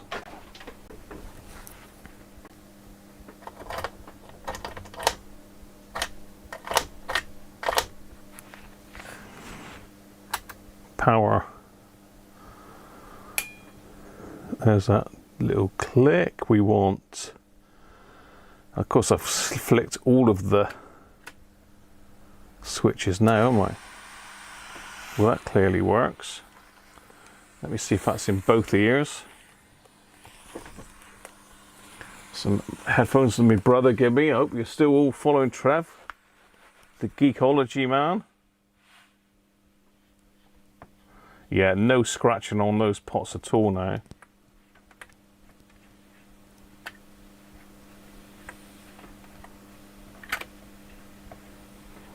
Treble, perfect.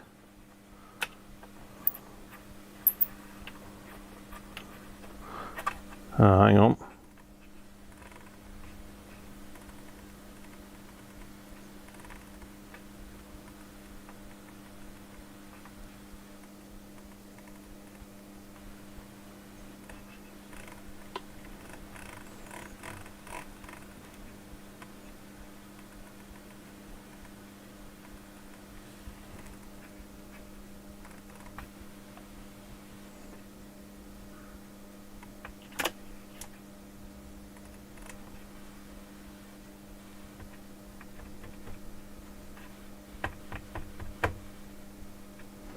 Yeah, that bass pot isn't very good.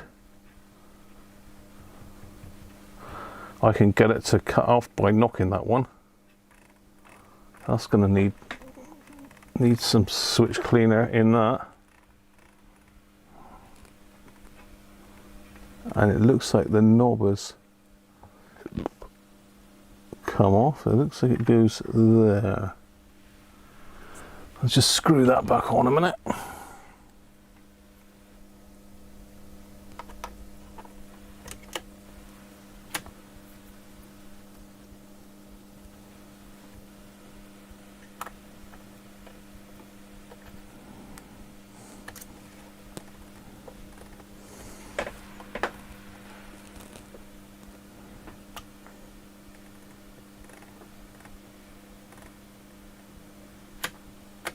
It's quite good because you've got little switches on the front here that I don't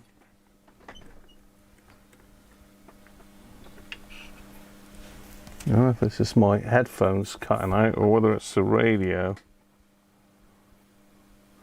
Now that seems a lot more stable.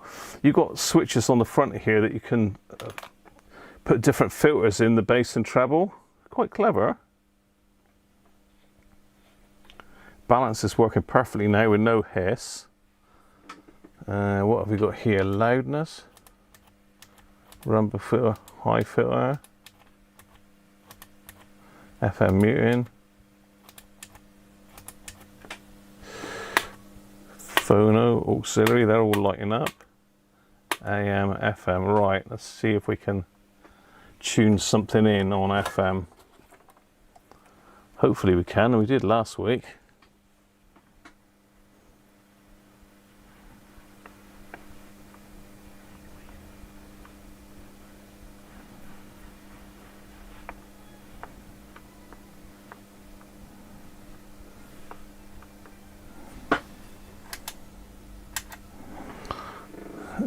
Right, where are we? We're stereo. says push mono.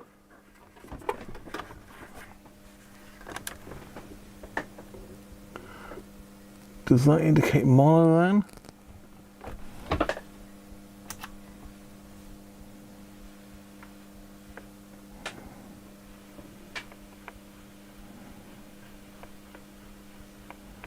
Do you like the way this bit here moves, Le? This is the tuning indicator.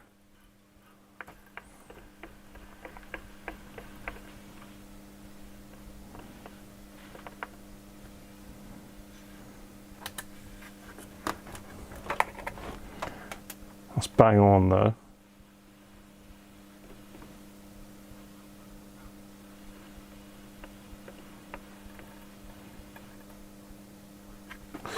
I need to get a better aerial. That's shockingly bad.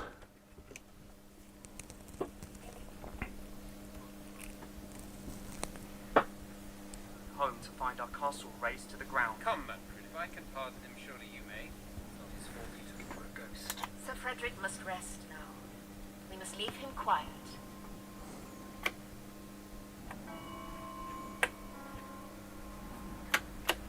Listen, my girls. I wish to avert our total destruction by the union of our rival houses.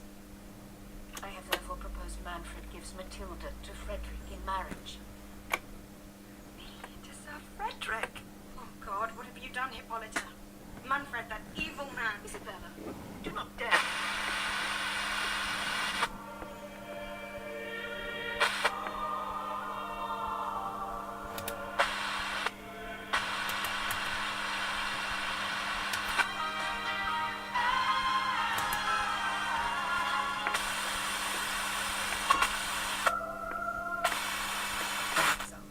My husband's will. It does not matter what becomes of me. Women do not make elections for themselves. Heaven, our fathers, and our husbands must decide for us. AFC. I know she will obey.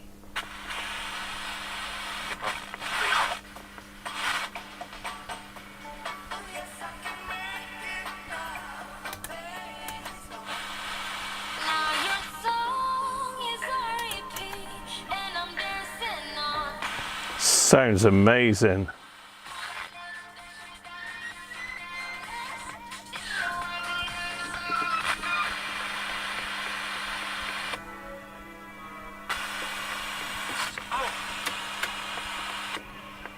Sort of taking the mickey, if you like, out of their...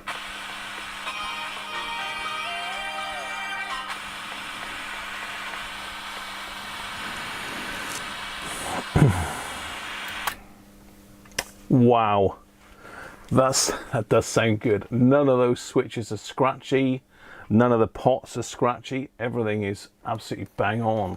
So let's just quickly catch up with the chat because I'm sure I've missed loads.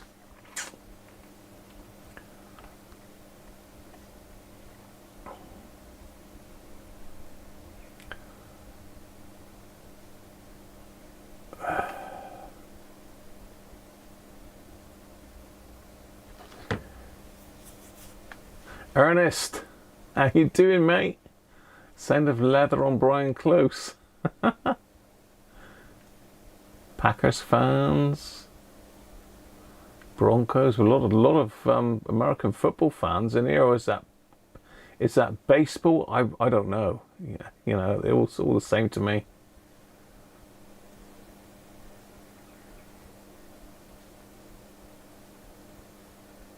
Get a leg over.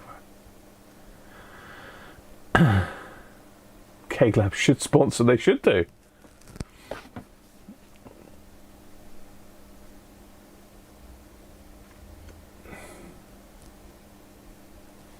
Tell me, these glasses are pretty shocking. You like the old white ones?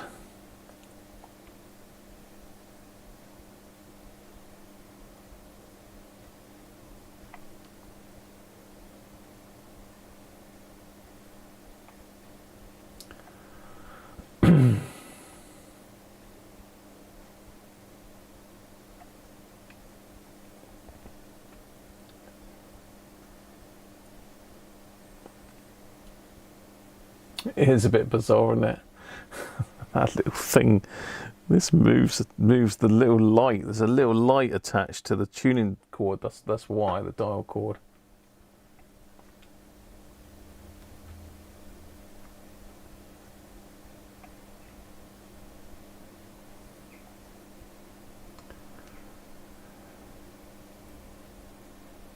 Yeah, both channels are absolutely brilliant.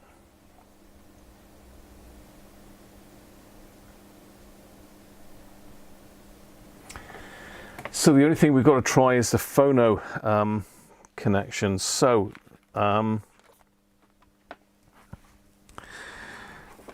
only way I can think of doing that is using my, it's just out of shot here, the signal generator here. Oh, and they knocked my camera over there.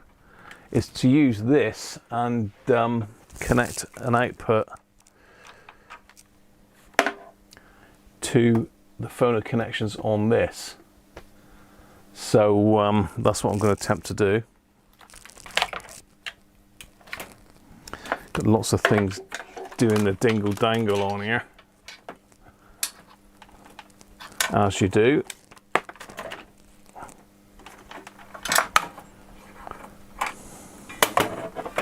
So I did find somewhere, oh, what's the bet I've knocked that on the floor or lost it somewhere. Oh, hang on, I'll have to have another beer.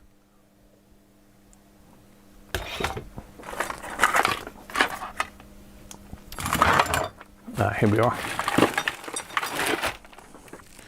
So I've got a lead there.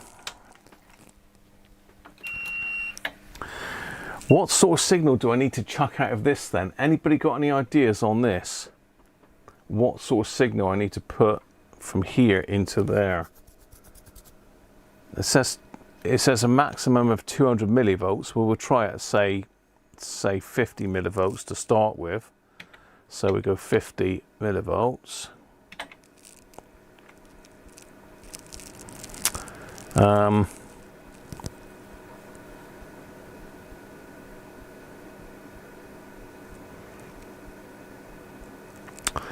And what sort of modulation do we put in? Do we put any modulation?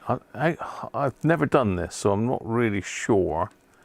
I just need a sine wave, don't I? I don't need, but I need some audio on that sine wave, so I've got to put some modulation onto it. So I'll put a 1K.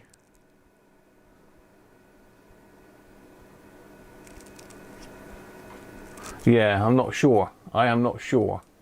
19 millivolts, 10 or less. Okay, let's go 10.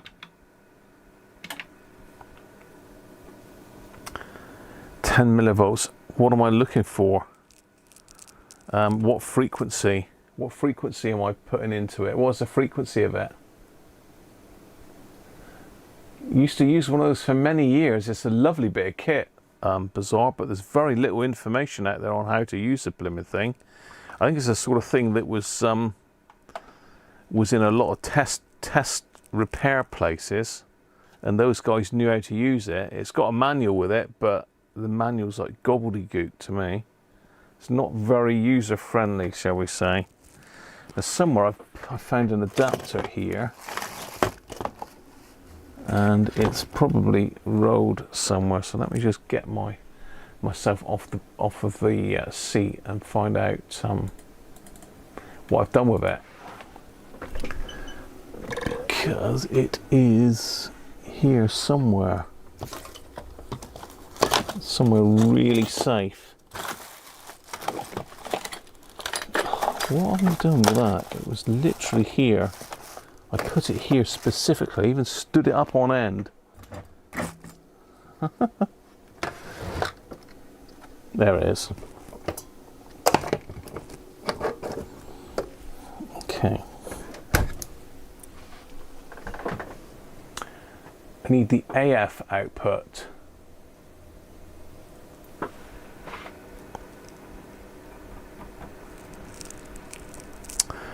The modulation generator.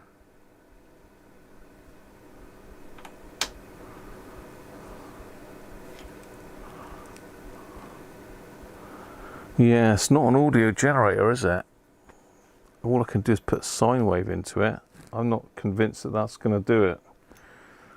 You've made me even more thinking that's the case.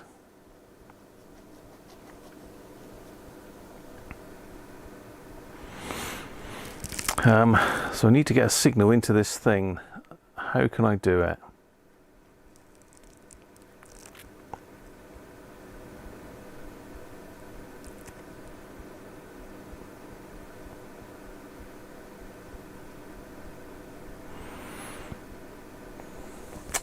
Not sure. It is an audio generator. The middle, this section is audio, yes. This is audio input. This is modulation generator. But I don't know how to alter the amplitude of the modulation generator. So if I zoom you in, let's just get rid of that section a minute. Just get me out of the way. If I zoom you in to the audio section of this thing. So this is the audio section. So this is the RF output. We got external modulation. That's going in, I believe. Modulation, and we got modulation generator, which feeds off of these. So if I push that button, nothing happens.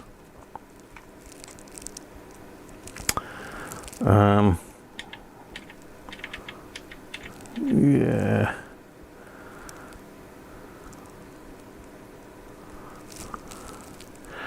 That's audio volume.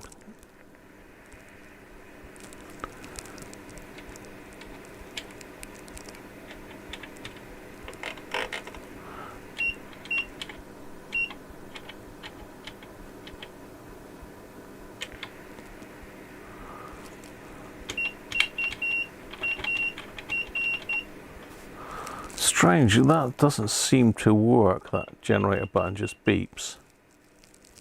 As I say, I'm not really au fait with this section. I'm okay with incoming signals and trimming them and using the buttons up here, but I've not really used this section here at all.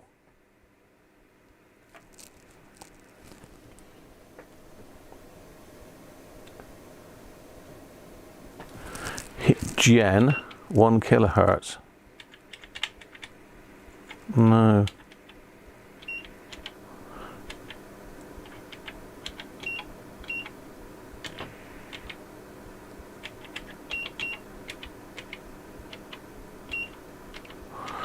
No, I don't know. The generator button doesn't seem to do anything. I wonder if it's some sort of feature that's not available, or whether I need to do something up here. Let's have a quick look. Sensor synod. External auxiliary. No.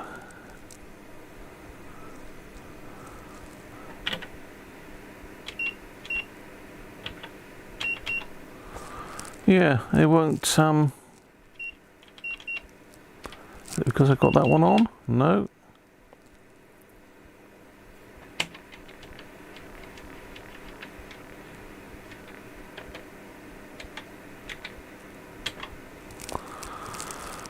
No.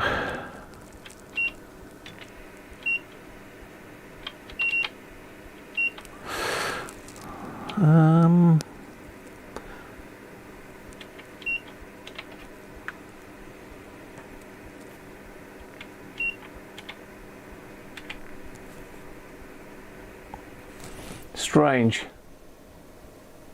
It could be bizarre, yeah. Hey Martin, how are you, mate?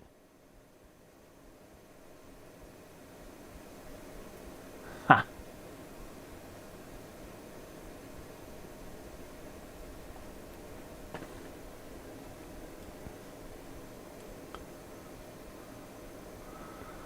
No, my phone doesn't have a headphone socket. It could well be. It has got like a dotted line.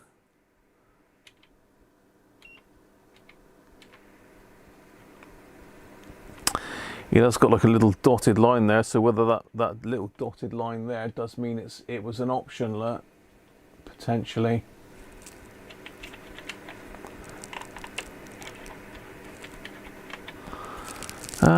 I'm sure I've had that working before though.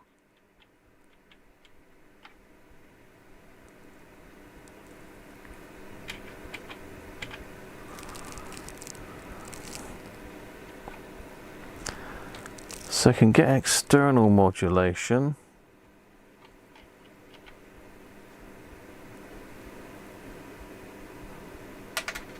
Unless it needs to be in that position. No. No, definitely. I don't know what why that doesn't work then. I'm sure I've had it lit before.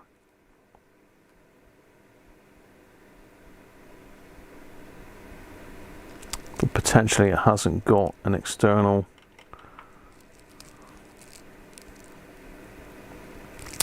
modulator. Not external modulator. A modulation generator. I would have thought it would though, because how are you going to test radios without a modulation generator? Yeah, it has got special functions up here, but I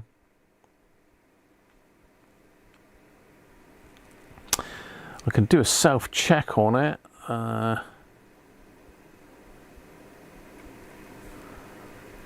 Let's do 31.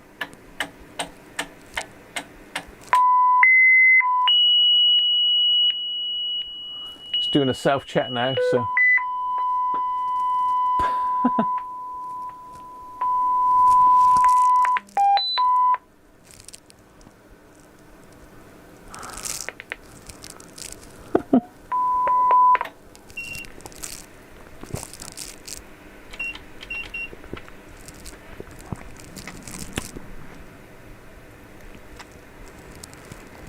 Yeah, perhaps it doesn't.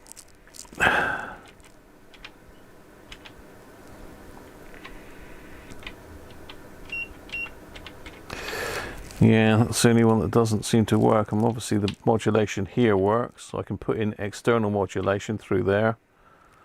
But I want to generate modulation. I'm sure I've had that connected up to an AM radio to do something or other. I'm sure I have.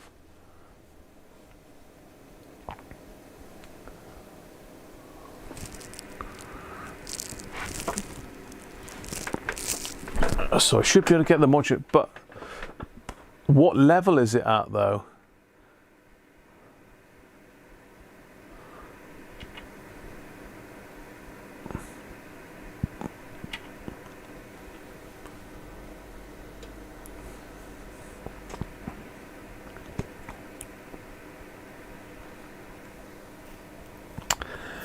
What else could I generate AF with? I think my fancy meter does AF generation.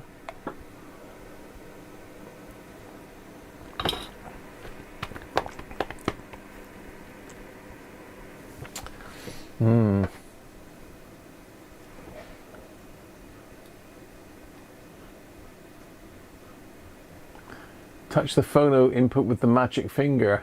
I hear what you're saying, Bob. Stick your finger in the phono input on the Aiwa.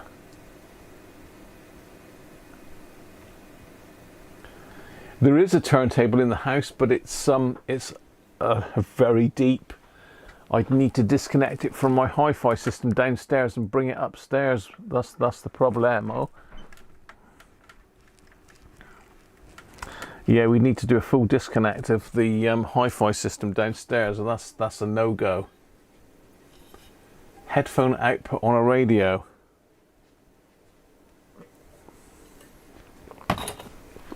Could do that. So I'd need a stereo cable, wouldn't I?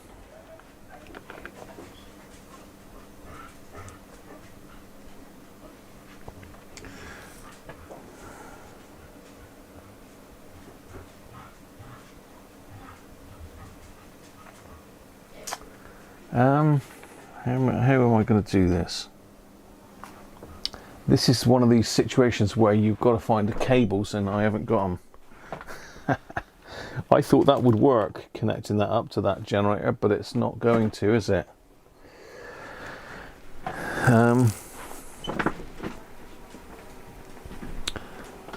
Now, have I got my oscilloscope here, or did I very nicely put it back?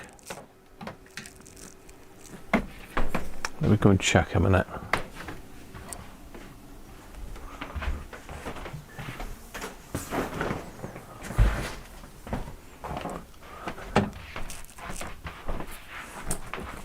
Did I tidy myself up? No, I didn't think I did. Let's go find my scope. I'm pretty sure I've got a little function generator built into that.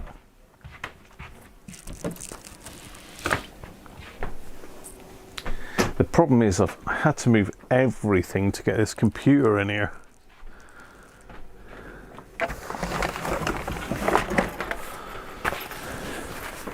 I don't know if this does audio generation or not. I seem to have got it in the back of my head that it might do.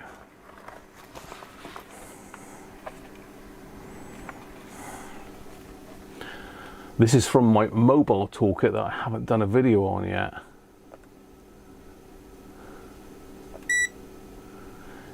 It has got a generator on it. Oh, this could be interesting. Right.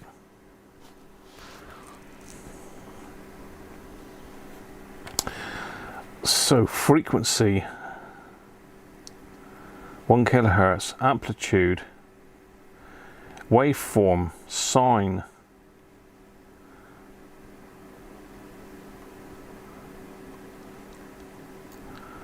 amplitude, 1 volt, peaked. I think, are these too high or too?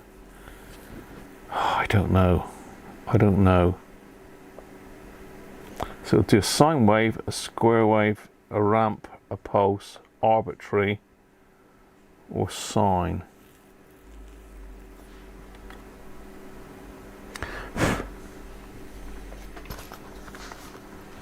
Let's get that in the shot for you. You can have a look and tell me what the hell I'm supposed to be doing with that. Can we focus on that? Will the overhead camera work on that? It doesn't like that, does it? It's a bit too close. All right, okay, it will do. So this is the audio on this one, look.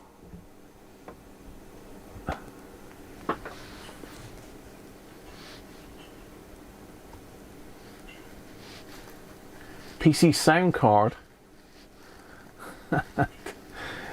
Yeah.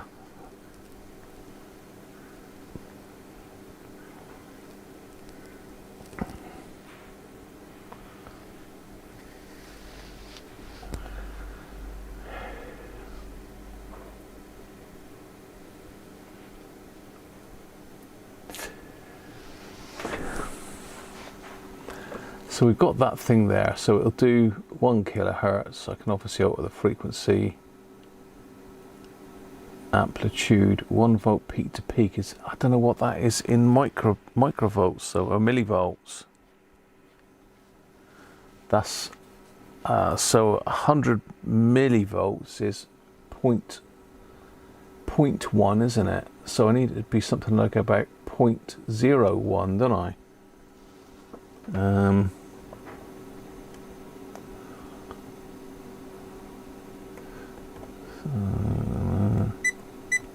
So it won't go lower than 1 volt peak to peak.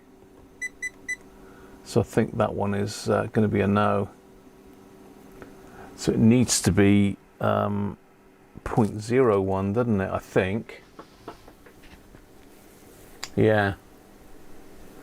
Put the phono on blast. Step down to the amplitude window and set it. It won't go below 1 volt. Bizarre.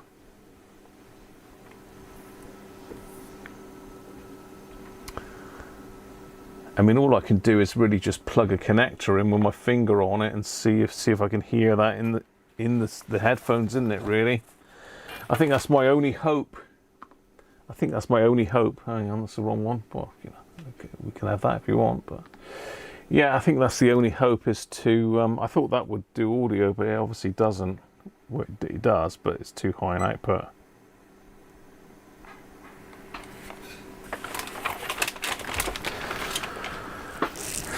Oh well.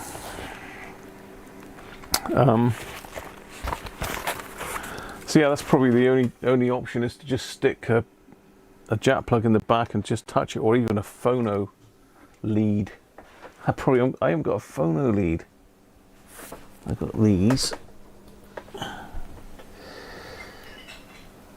that's a different type. That. See, this is the sort of stuff I make it up as I need it. If you don't need it, you don't make it up. I don't have spare phono leads knocking about because they're all plugged into stuff. What have we got over here that I could use? I'm just thinking if I plug that in, just plug that. I'm just going to plug that in and just touch the back of it, and that should. If I can hear it out the speakers, then it's clearly working, isn't it? So let's spin it round.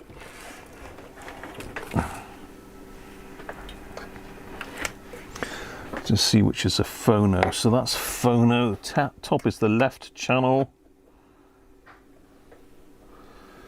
If I touch that with a screwdriver, or even if I put a screw in it or something and just touch that, I should get a noise through it, shouldn't I? If I've got, I can shove in there.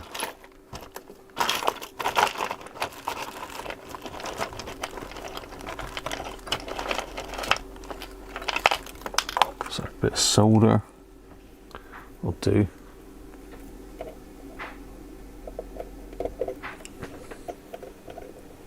So I should be able to hear that, shouldn't I, in my headphones.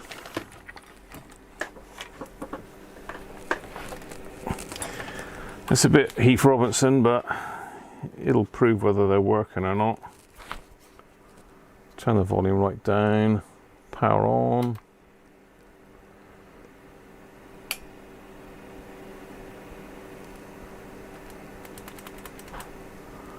Okay.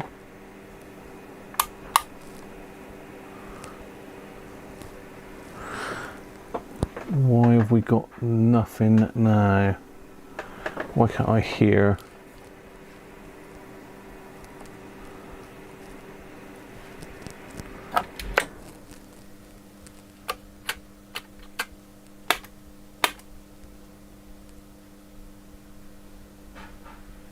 Because I turned the volume down.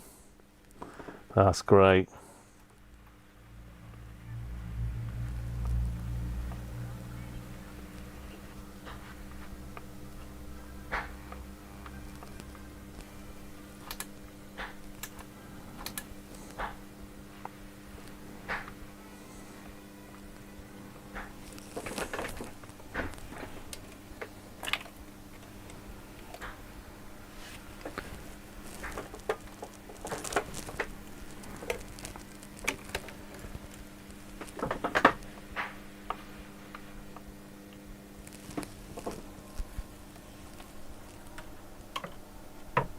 So it doesn't like it without a decent aerial.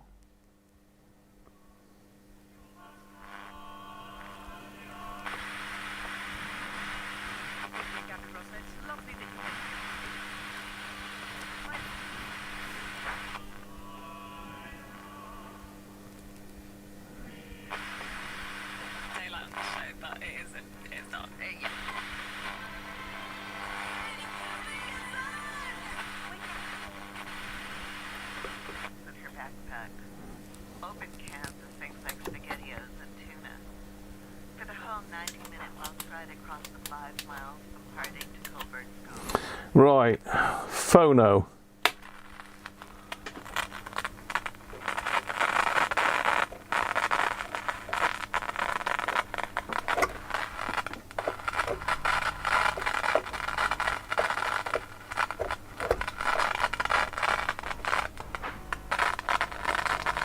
can hear a rumble in the left one, but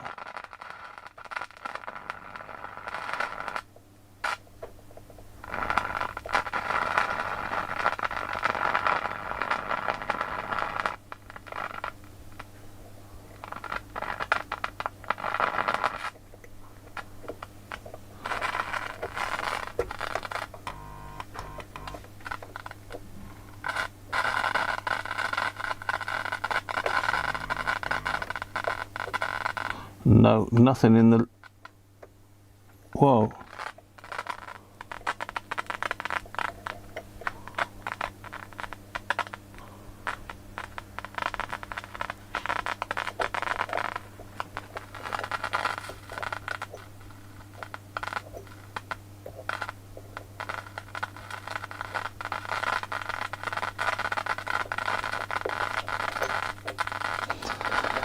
No.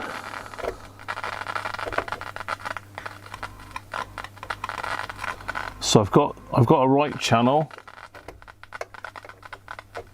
I've also got a lot of noise.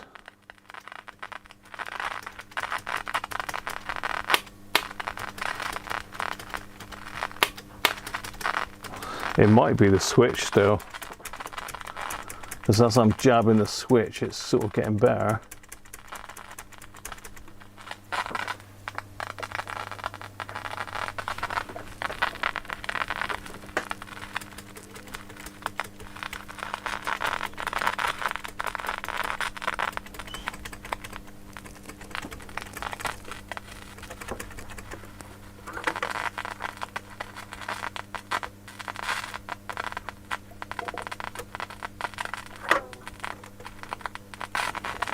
No, there's definitely a difference when I mean, you can hear it there straight away.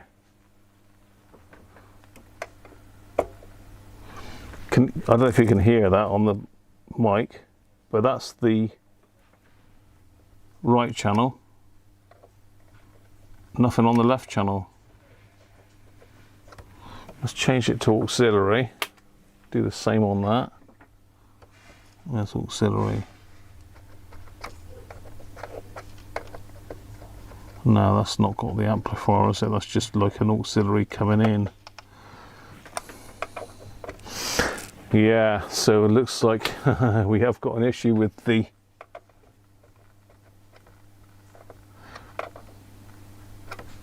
And I've got some crackling in that ear as well that doesn't appear in the other ear, so it sounds like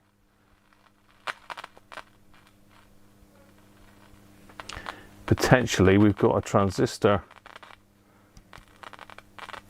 That's like a transistor failing sort of noise. Great.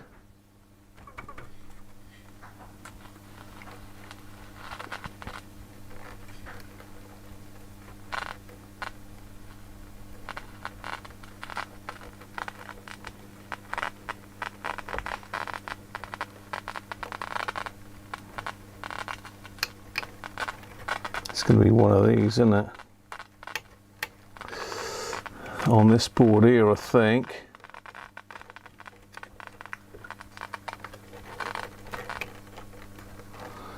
Great. So it's definitely crackling just in the left ear. If I push my little thing in, nothing on the left channel. And a loud buzz on the right.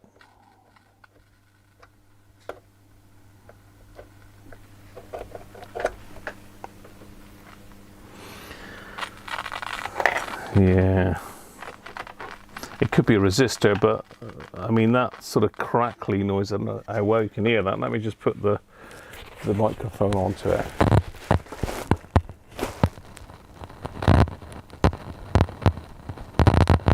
That's the left channel, and the right channel, I'm still hearing it from the left channel, but yeah, what do you think? Can I pop up the schematic of the phono preamp? Of course I can, Tom.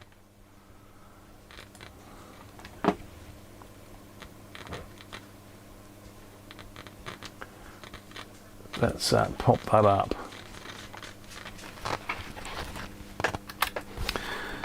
Okay, so I was hoping that just cleaning all those switches and that, it might still be the switch. It might still be the switch. So let's get you on the manual. So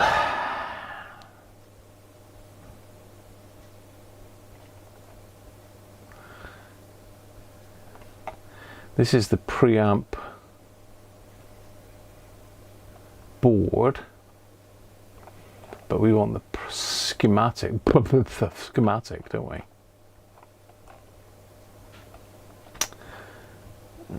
Let's put it to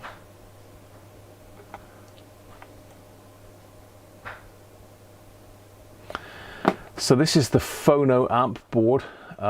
This is the left channel up here. We have got some voltages, and this is the right channel down the bottom. I think you can just about see that. I can put it in full screen. No.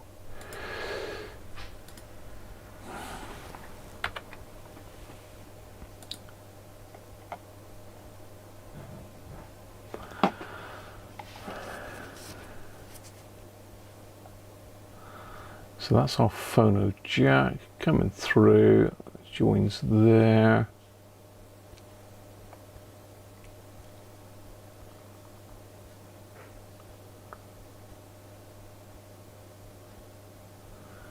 That's got to be our grounds, and so the output is on pin 2 there. So it looks like pins 1 and 2 are the outputs into the other board. So we've got lots of connectors on here, look.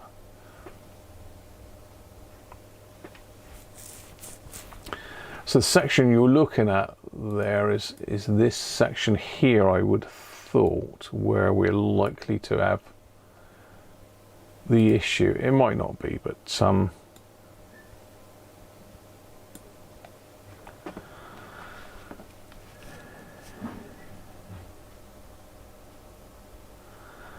phono amp, phono amp, phono amp. So it's got three different sections to it, each given an extra bit of amplification, I suspect.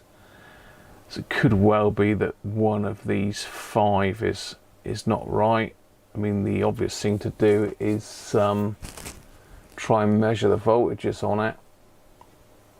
I don't know what BP means down here. Is that just an arrow? BP, LL. Yeah, I'm not sure. These symbols will mean more to you than me, I'm sure. Let me just see if I can get my my chat up here from YouTube a minute, and I can stick it up on the screen while we're looking at this.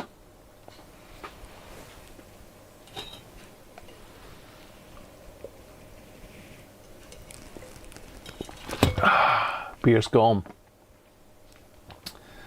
Let's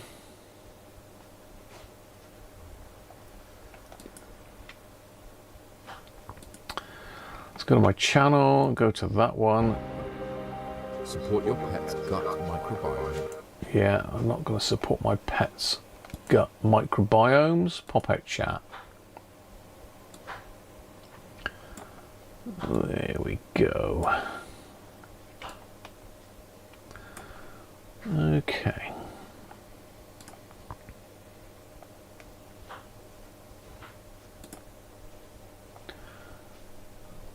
So can I keep this on top?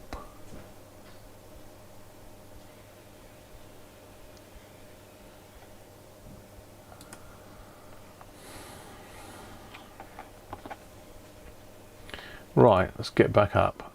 Okay.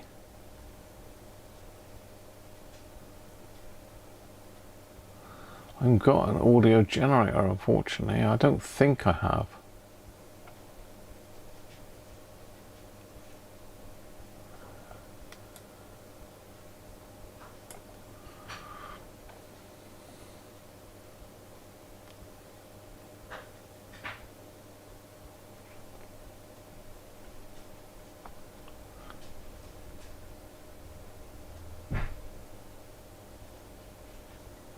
A dry joint on the phono connector. Right, okay, so I've got the schematic up there. I've just got the chat up as well as the schematic at the moment so I can see what you're up to. Most likely a bad transistor in the phono preamp, yeah.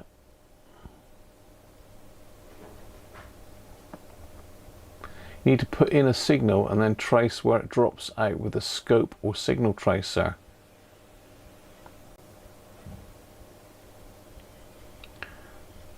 Yeah, it looks like we've got a mixture of PMP and MPN there.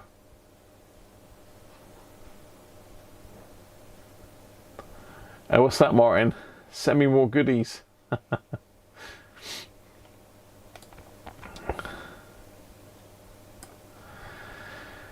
Yes. See, I have got a signal injector, that blimmin' one that I was going to make the enclosure for, but then my 3D printer packed up. This one here, the little Velleman one. Signal tracer injector kit. But then again, it's probably too big a signal.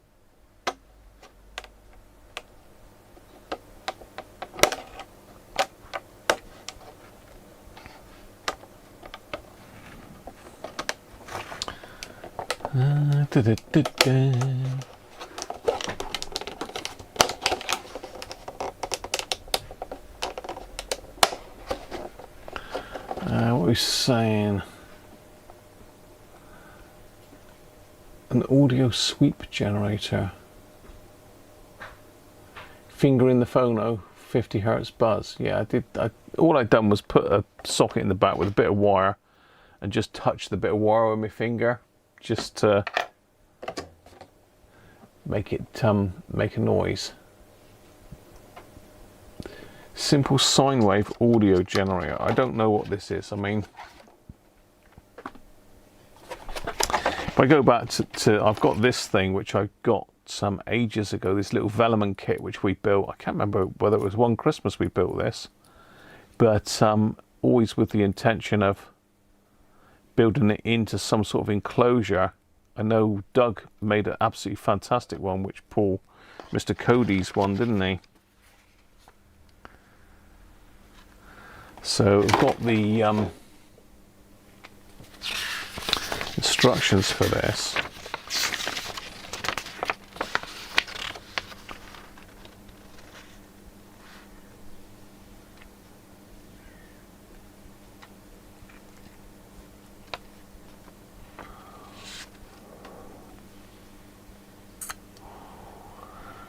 Yeah.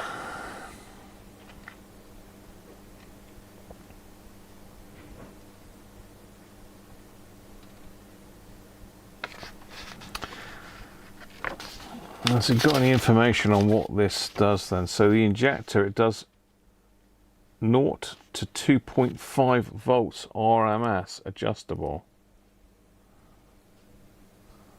Output impedance 1.5K, frequency 1 kilohertz.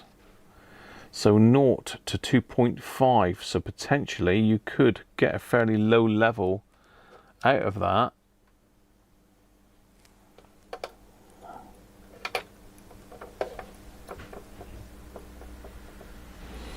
Yeah, this is this is actually the cure. This is what I need. I don't know. Just minimize that a minute. This is the little Velleman kit that I made quite some time ago, but I have never finished it.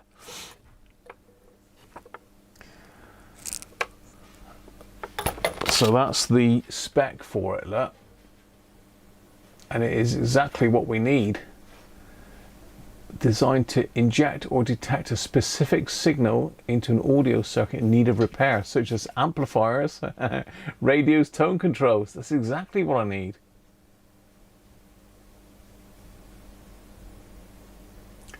Use the fancy meter with a resistor divider.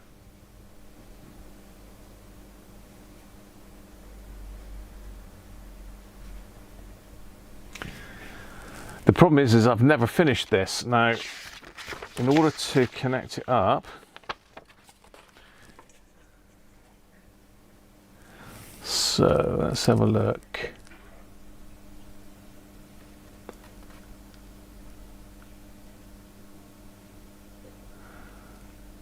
So you're probably looking at figure 2 there, that one.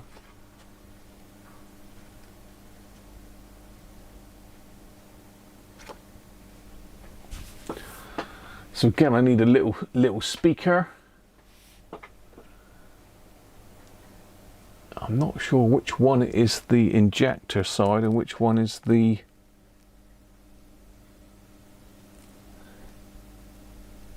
tracer.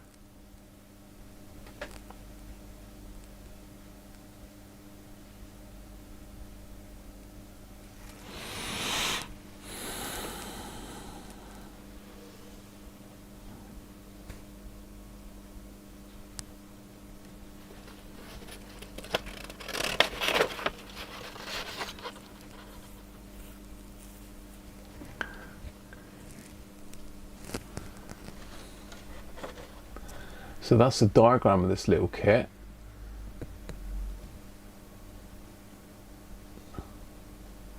So it looks to me like that is probably the injection and that is the tracing. So you don't need the speaker, do you, for injecting a signal? But then I suppose you use the same device for both, don't you? So you inject with this side and trace it through the circuit with this side. It's a clever bit of kit. I mean, I should really have finished making that, shouldn't I? So it says in and out on the board.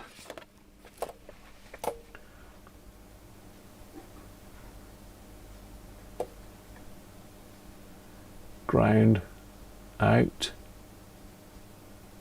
VBVA LS, in, and I take it that's ground.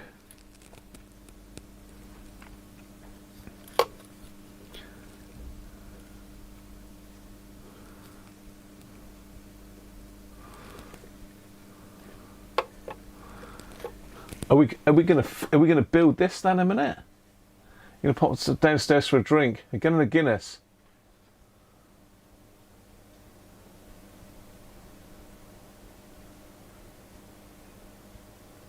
You think the Owen would go to a lower level as 1 volt would be too high for a load of things?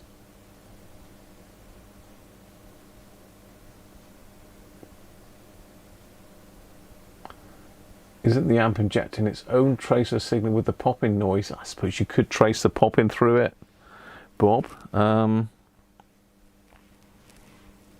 think first of all we need to identify where those things are on the board.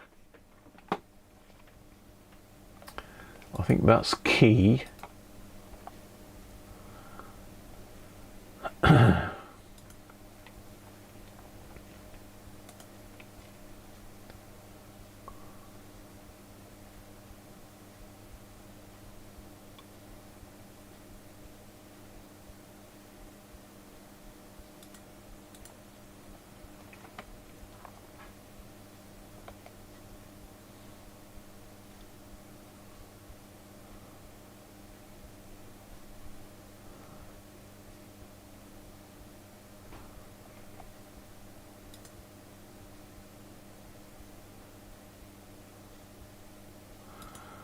Okay, this is shocking. This display is so bright colour. I got to push the menu button, I think, on this first, and somehow go up and down.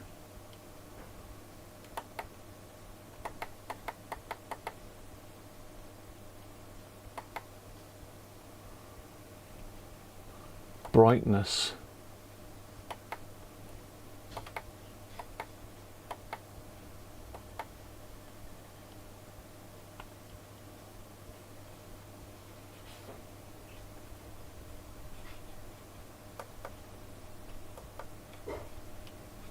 Can't get out of it now.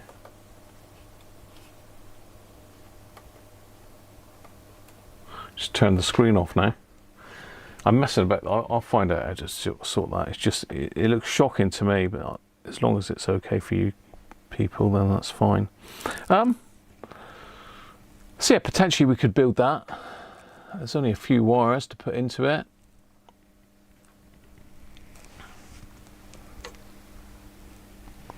As I say, it was always my intention to build this into a little box, but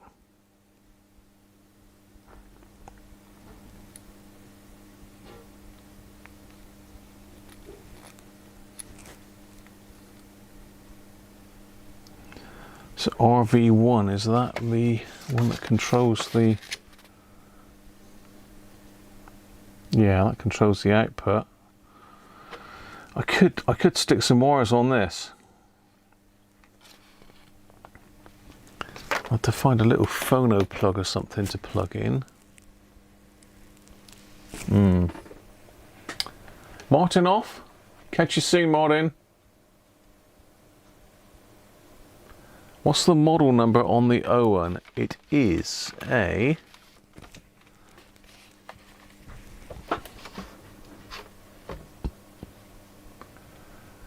HDS 2202S, look.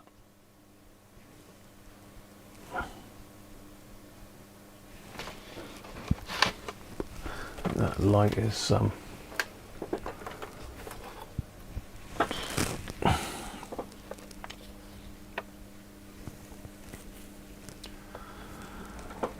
yeah, you can move this up and down. I can go down with that. Oh, hang on, amplitude high level.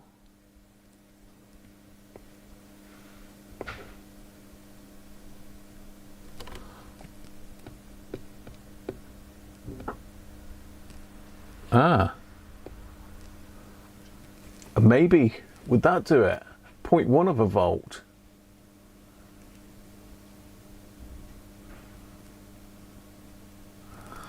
High level.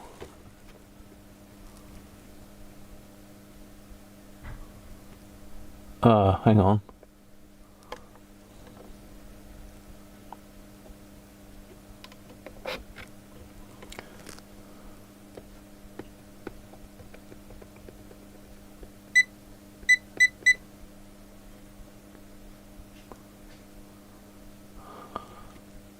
Okay, that's the peak to peak though, isn't it?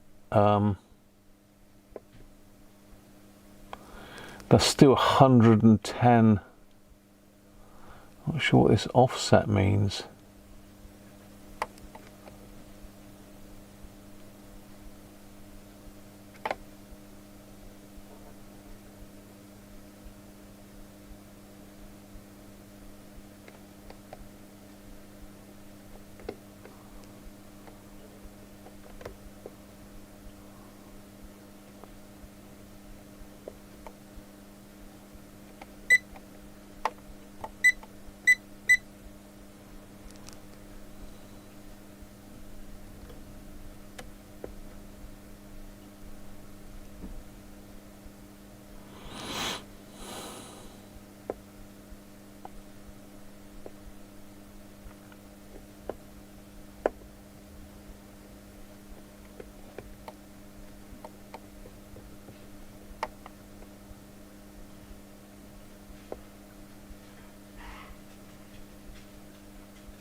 So 110 peak to peak, so that's going to be like 55 either side, isn't it? That's still too big. I think that's the smallest it will go.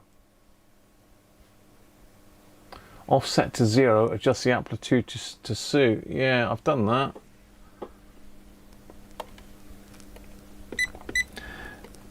It won't let me go. Oh, hang on. Oh, hang on. Whoa.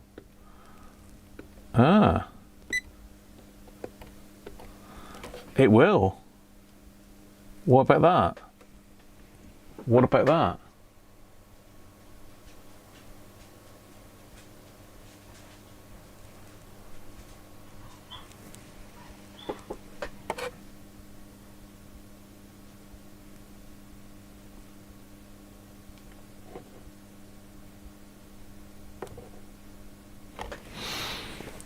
That might do it.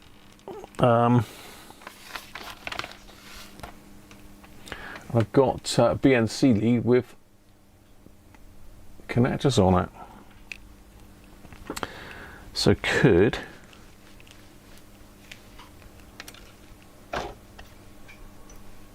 hook this up.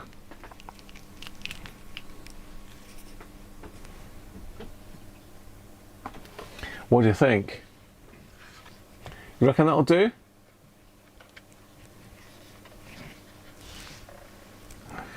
It's one of these compromise tools, I think, Joe. You know, it's designed to do a lot of things, but not to do everything that brilliantly, if you know what I mean.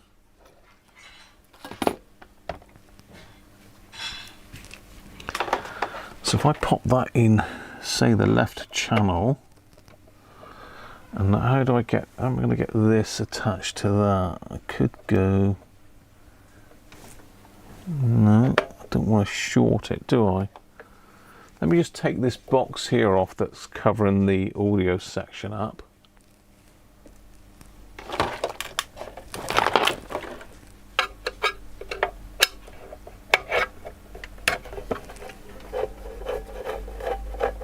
Audio section, what are you going on about now, Graham? The output phono section. Where's my little tub? There. Ah, typical. Well, I can get on. Yeah, I can get onto that. Yeah, I can certainly get onto those.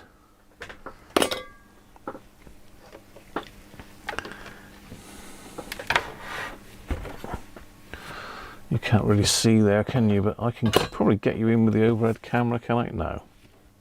Let's not try it.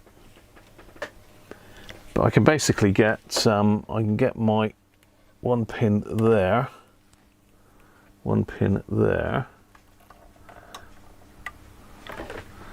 and if I pop it on, phono, headphones,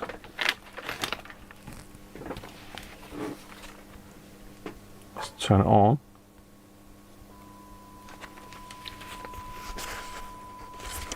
Well, that sounds perfect to me. That's coming through fine.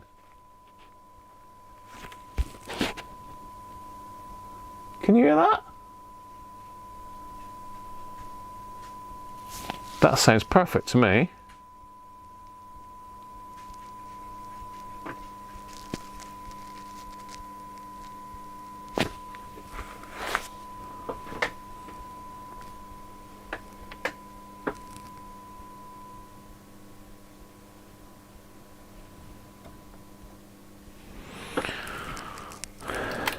Let's try the other channel.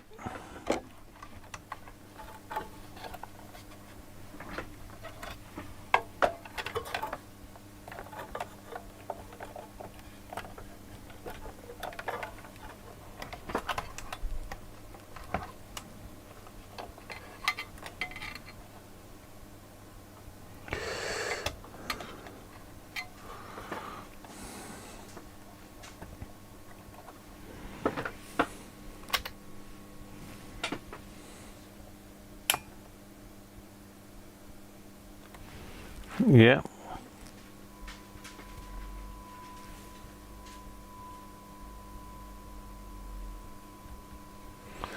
Yeah, that's fine as well. Cheers, Derek. That's fine as well.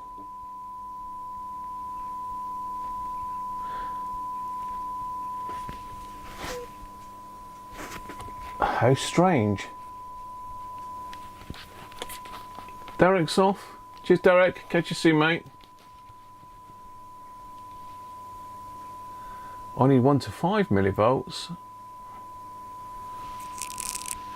I thought the maximum input was 100 millivolts for this. Anyway, I need to skip to Lou. I'll be back in a second. Stay tuned.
Okay, right, hopefully the audio worked on that anyway.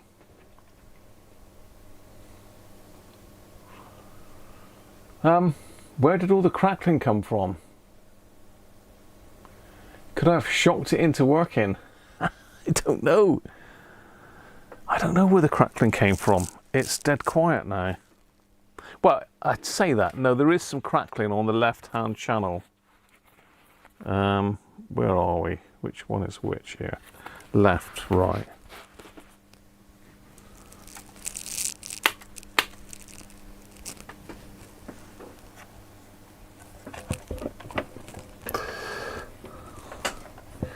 Oh, I've just done. Where's that just gone?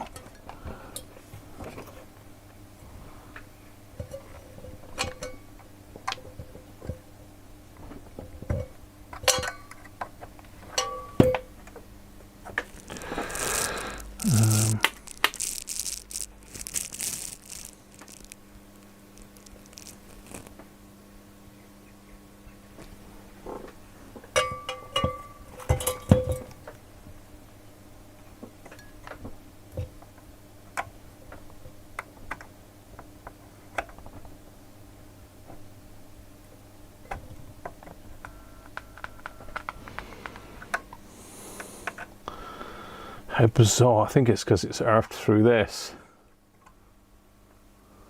Yeah. Something to do with the grounding, I think.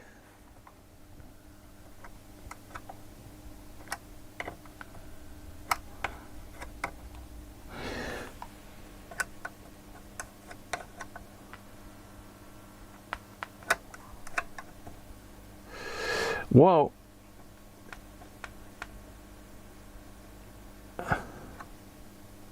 yeah, I'm definitely getting noise. I don't know if you're able to hear that in my mic. I'm definitely getting some noise in the left-hand channel. But if I touch the connections on the back, left,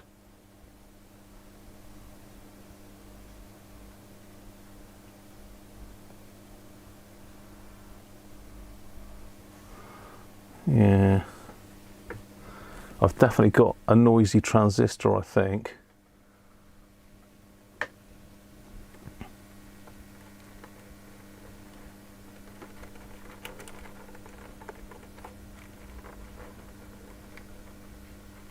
See, poking around in this section makes it a lot noisier.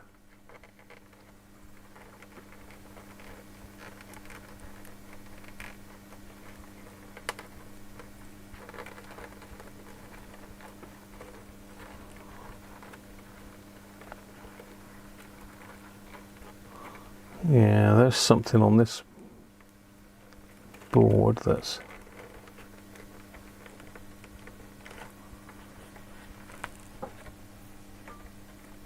Huh. That stopped it dead then, whatever I did then.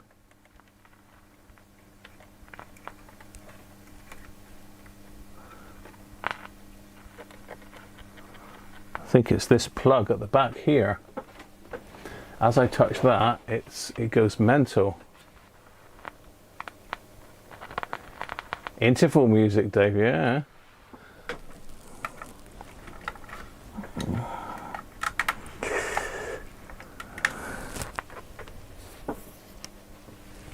Of course, it could be the headphone socket itself that's making a noise, but I don't think it is. And if I, you should be able to hear it on the mic. There's that one, it? So I'm going to do it now.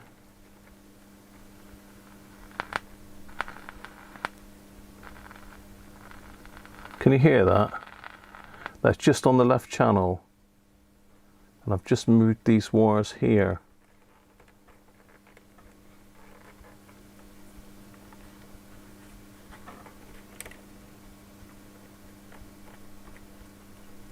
So it might be worth giving these plugs a squirt after all.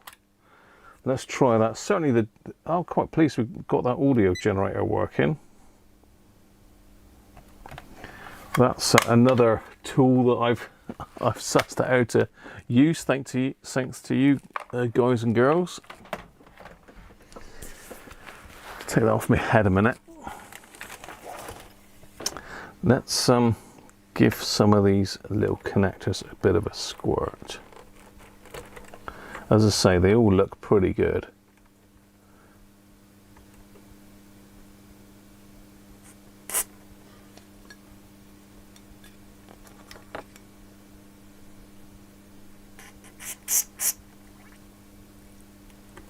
So that one.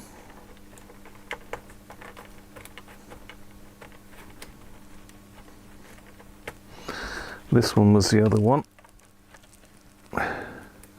Like when I got near it, but now this.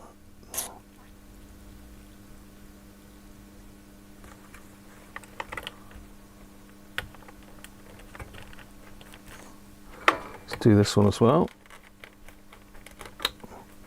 All in the same area.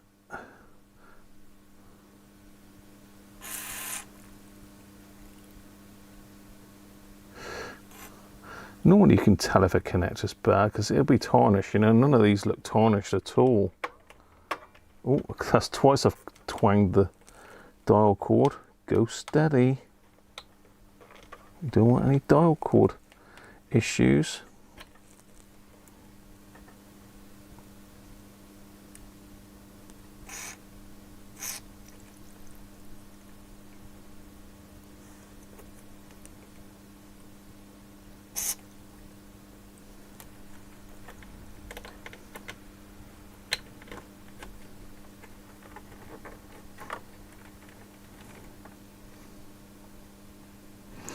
These are all sort of keyed as well, so.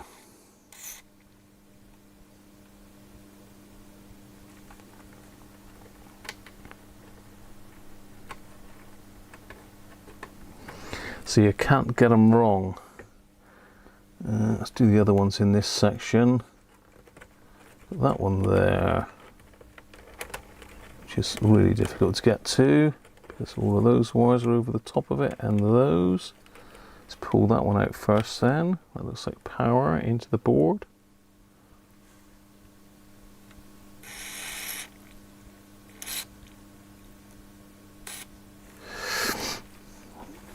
And this one.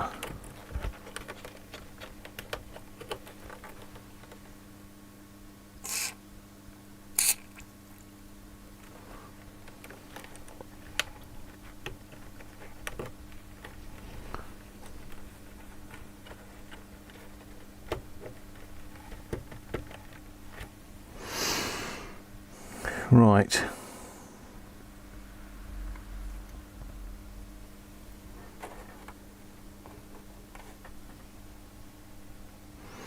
Yeah, these are definitely our outputs going across to that board. So let's see if that's made any difference. I'll get all this stuff off my hands.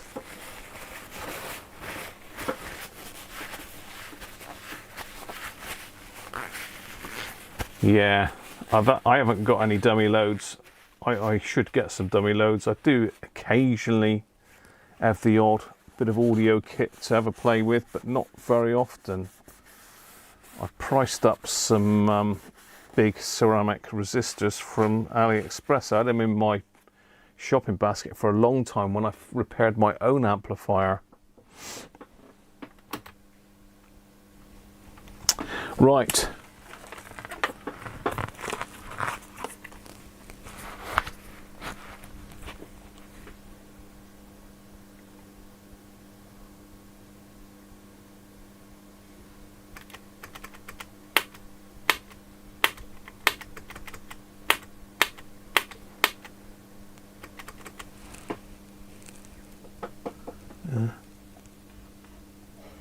See, now the left channel's gone again.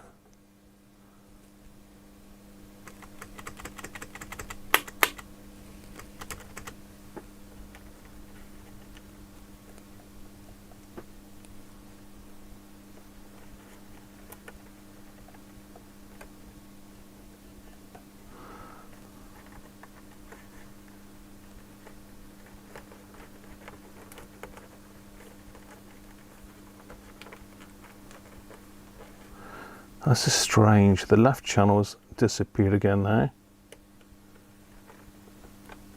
So I'm touching it here now. I can get a buzz through there, but not there.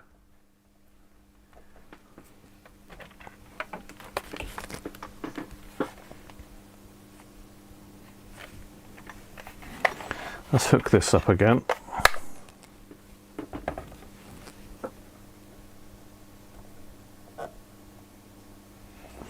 I reckon we've got a dodgy transistor in that stage, you know. I'm sure it's one of the ones on this side.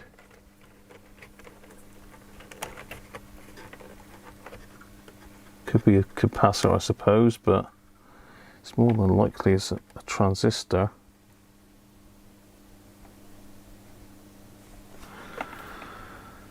Right, let's hook this back up again. Let's just turn that.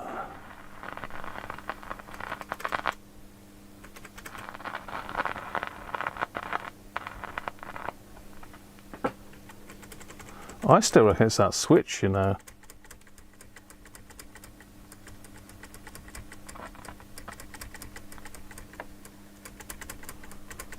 Yeah, I reckon it's that switch.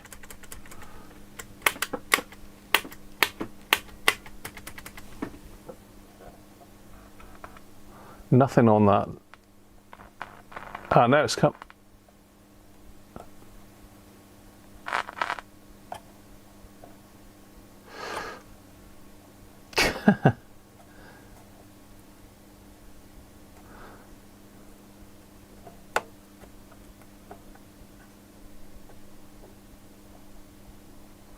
No, I'm not getting. It's not. I've not got the balance wrong, have I? Let's put the balance to the left. It's really crackly.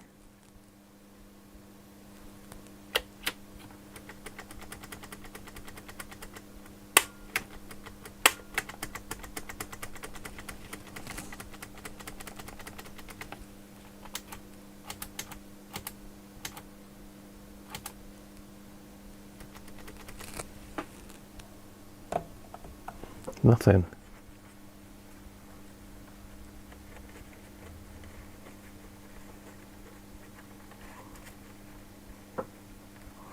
What's going on here?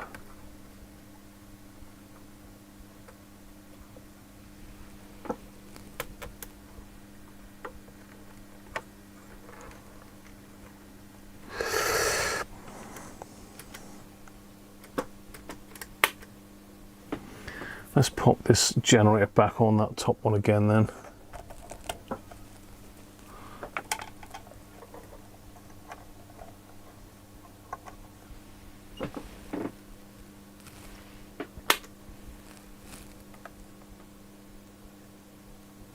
Nothing now.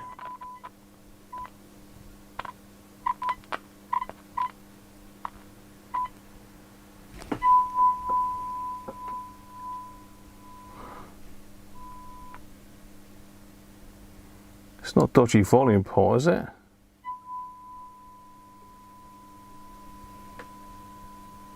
Hang on. Hang on. I've just spotted something. I've just spotted something which, where did that come from? I mean, they might be joined anyway, but there's a little tiny sleeve that's touching two of the connections down in there. I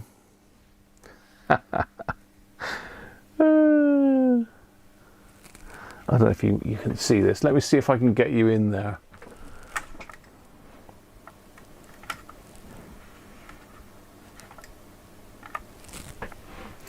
So can you see it?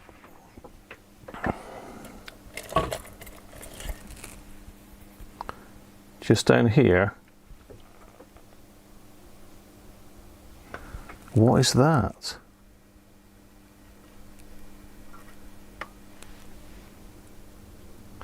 That is probably the back of the where am I? Back of that treble pot, maybe.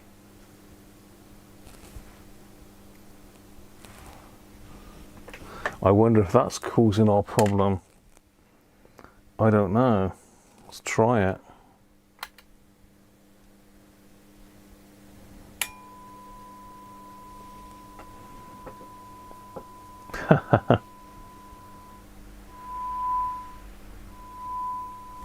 Yes, that was it.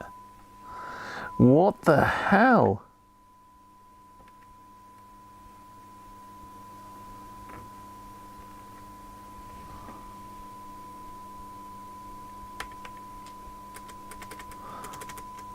That is perfect now. I don't know if you can hear that.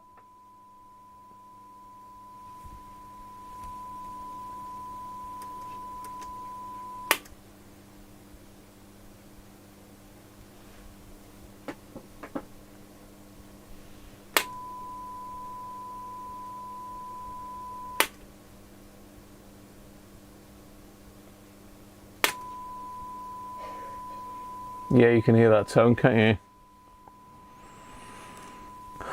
Wow. Have I been trying to find something that's not a problem? Let's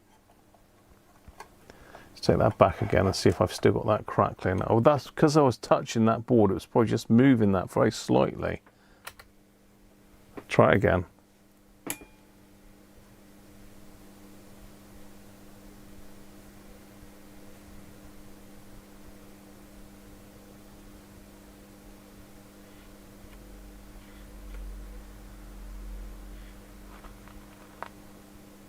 Nah, still there.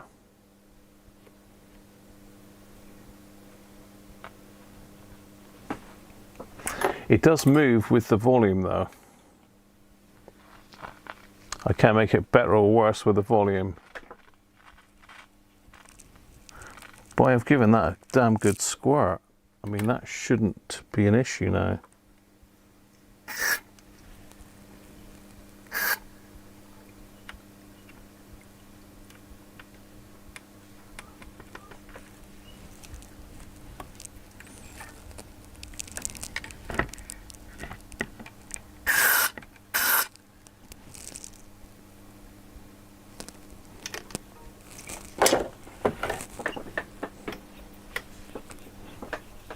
Let's give it more.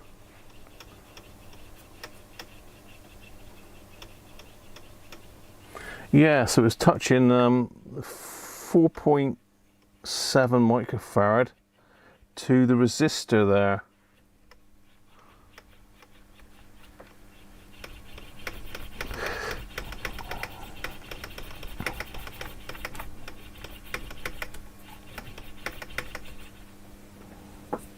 Right, let's try that again. Oh, it's even noisier now.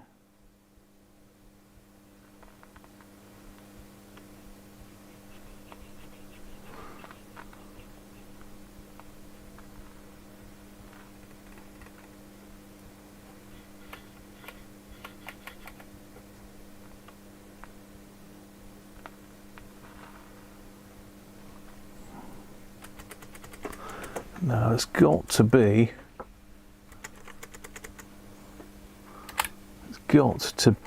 a dodgy transistor. I'm sure of it. I thought it was that, but it's not. Let me just take these two off again a minute. Squirt a bit of switch cleaner back up the ass end of that one again. Sorry, but you zoomed right in, haven't I? So I've just pulled those two plugs off. I'm just going to put some switch cleaner back up that phono one again.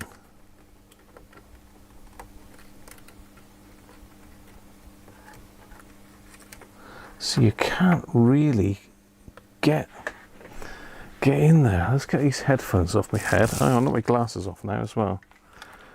I can't see anything either now.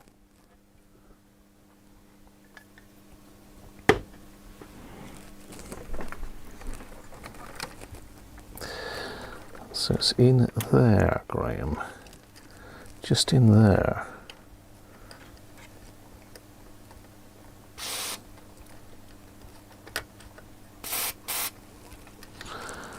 Put Put some down through the holes in the circuit board.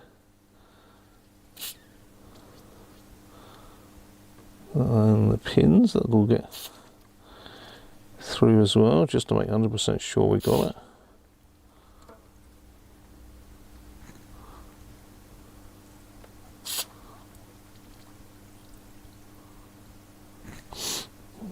And my straw extensions come off.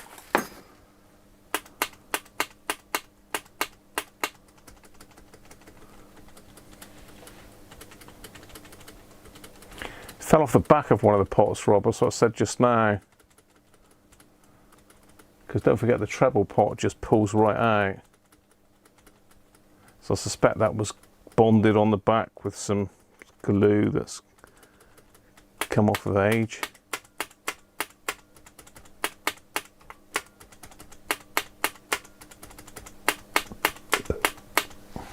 Try that.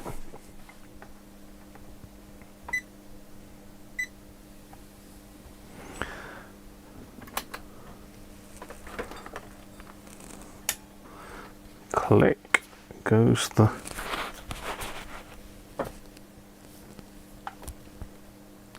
still there.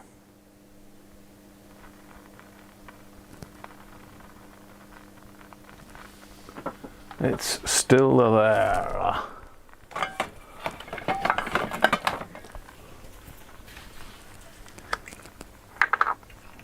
Sometimes you can, with a bit of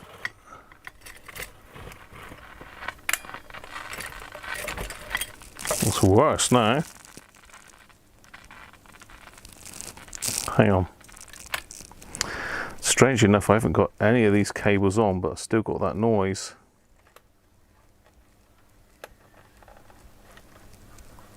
It's clearly not those, is it? Because they're not even connected. So there's no output yet. I've still got noise. Let's try that again.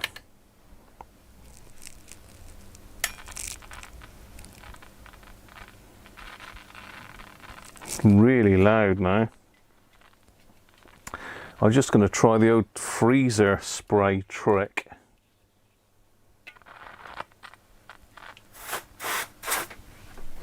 On some of these transistors.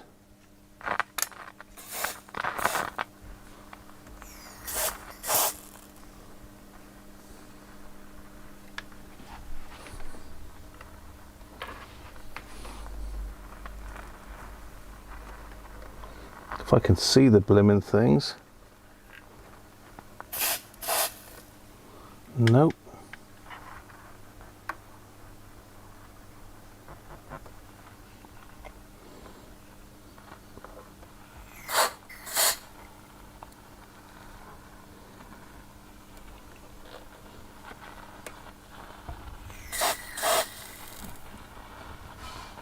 Nope.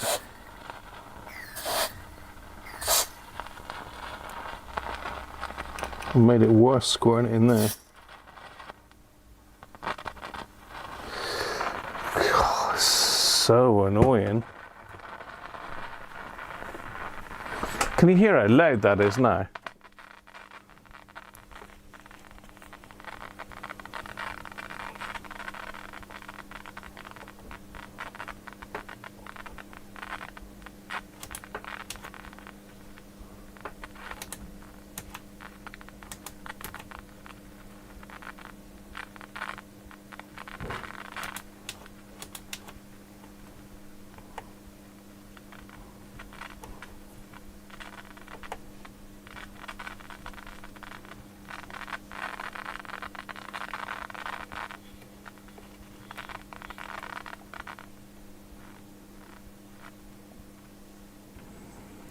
Strange. You had to run away? Sprayed it to your brother's back? Hell.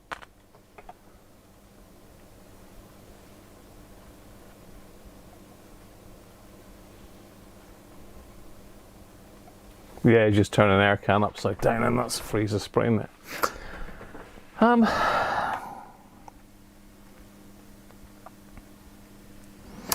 Of course, you've got audio down there as well.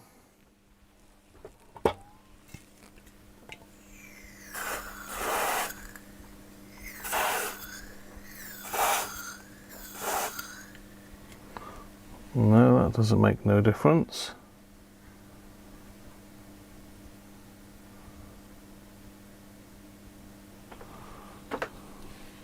Well, say that.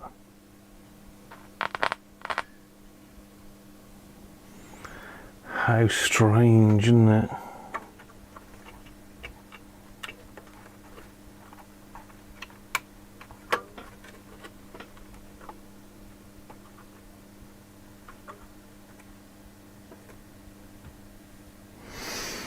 Wow.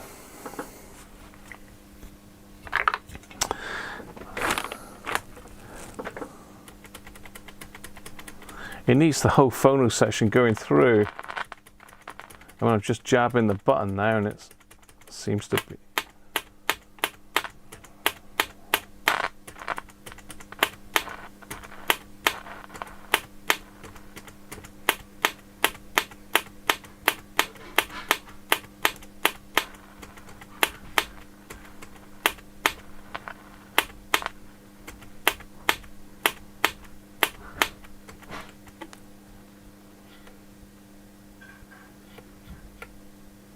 It is a little bit in both channels.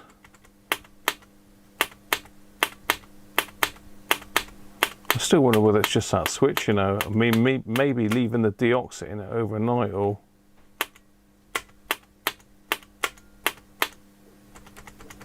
is better.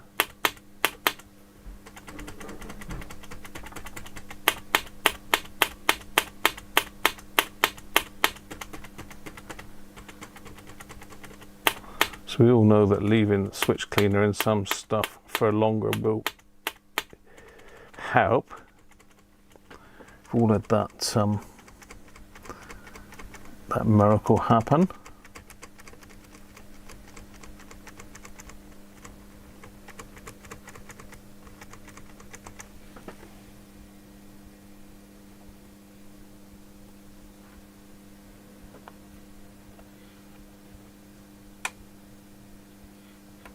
See, I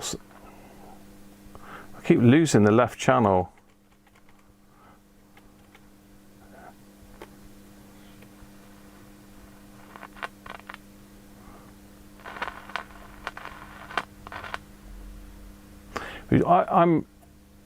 I'm sure it's a transistor in the audio section because I've lost the left channel again now. The crackling noise and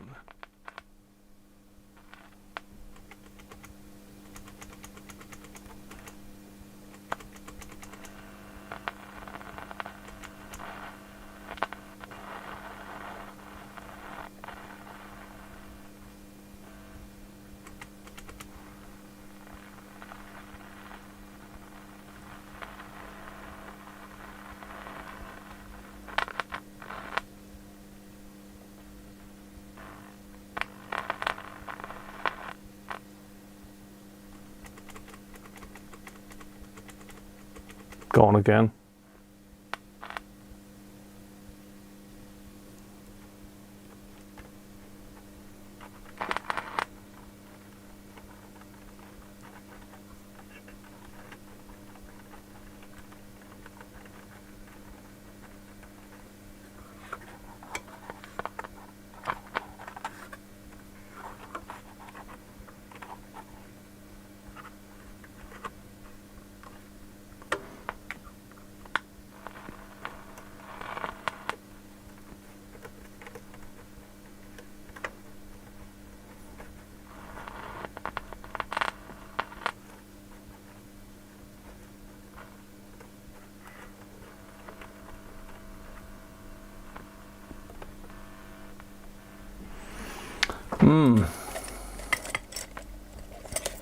Could potentially be a dry joint as well, because if I poke these wires here,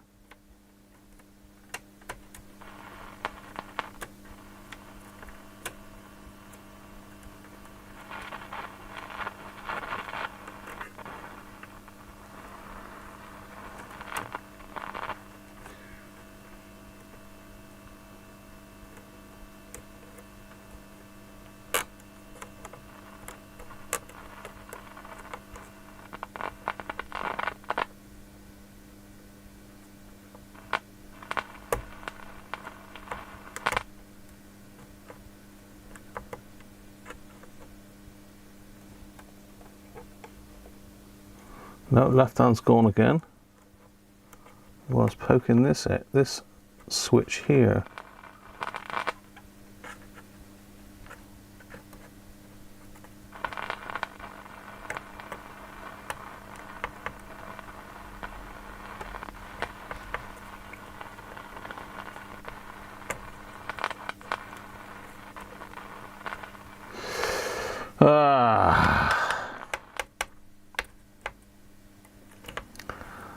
Well,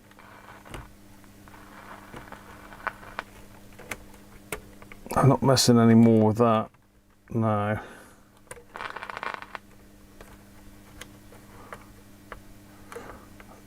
I could potentially be a dry joint on this board.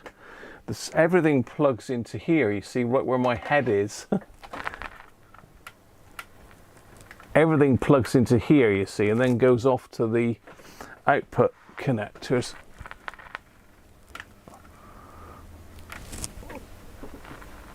Yeah, so everything comes off of here, then comes across and then goes into the section at the back here. Now, I'm not sure.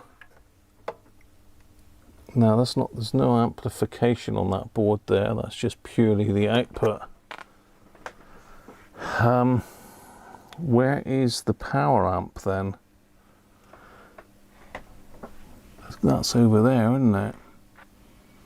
But I don't think that's the problem. It's back here somewhere.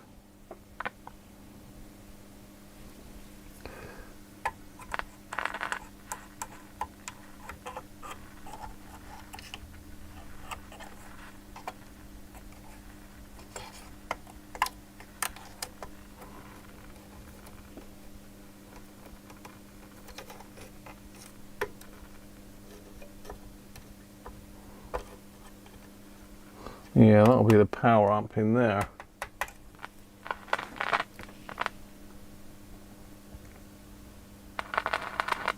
But we're not interested in that because we've not got any amplification. We're just on the phono section. Cool, that was a big one.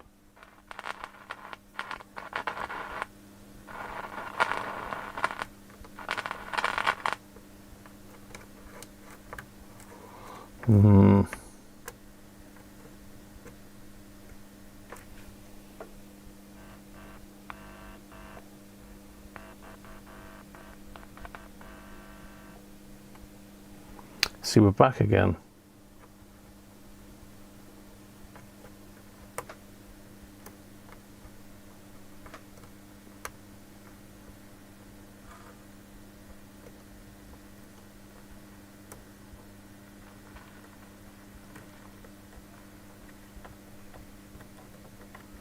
Nope, I can't see anything obvious. There's nothing that I'm poking that is definitely 100% in that area. It's just crashing in and out from time to time, which is like a failing transistor, you know? If it failed, then it's probably easier to find it than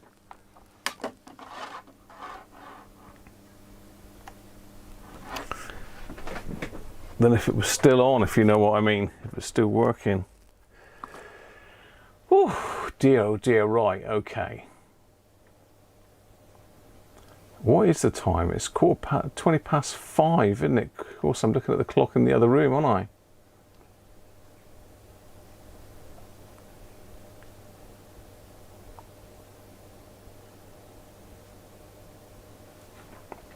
Right, let's catch up with the chat.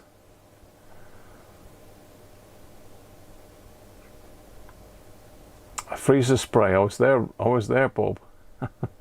What I need to do is get my head in the service manual, trace where all that goes, and then try and track it down. It could be a resistor, you see. It might not necessarily be a transistor. It's more likely a transistor, but you know, these are old carbon comp resistors. These are fairly sort of modern things, but not to say that they can't fail, but it's highly likely. Caps are all pretty good, high quality caps. Again, potentially they could. I mean, where do you stop? Basically, I'd have to rebuild that area of the board in there where the outputs come into, where the inputs come into. Because basically that's just driving straight in. Let's just turn all this off now. That's just coming in, and it's using the amplifier in the set. So it's coming into this panel here, and it's being switched by the phono switch, and then it's going out to the main amplifier. But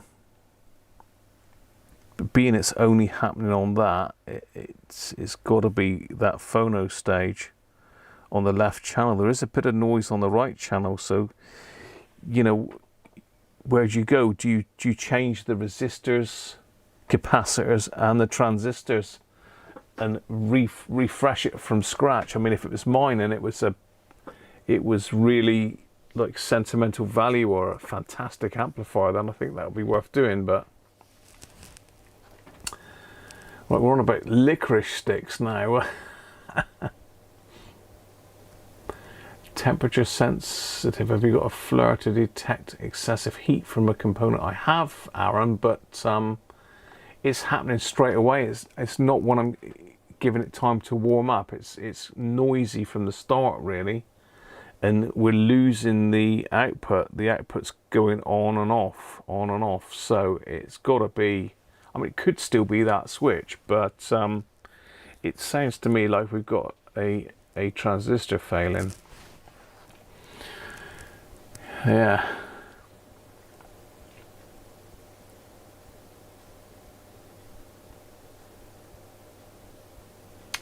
Halloween. A buck-fanged jumping spider. Lucifer. What we got on about now? I've missed out on some of this craziness, haven't I? We'll freeze the spider mid-pose. This is where it's all come from, is it? Oh dear. Pins on the board may be okay, but the plug pins may be weak. It's pointing to having to take that board out, but as I say, really, I'm not going to go into that sort of expense for the chap, really, because I don't know what the value of this thing is. Probably not that valuable, and we're spending a lot more fixing it than it's worth, which we don't want to do, really. Oh, dilemma, isn't it? I mean, it's working. It's a lovely sounding thing, but if he's using it as part of his hi-fi setup and connecting it and using the phono preamp in it to power its record deck, then it's pretty useless without it. So yeah, I think we've got to change the transistor in the phono stage, but which one? We've got lots to choose from, haven't we?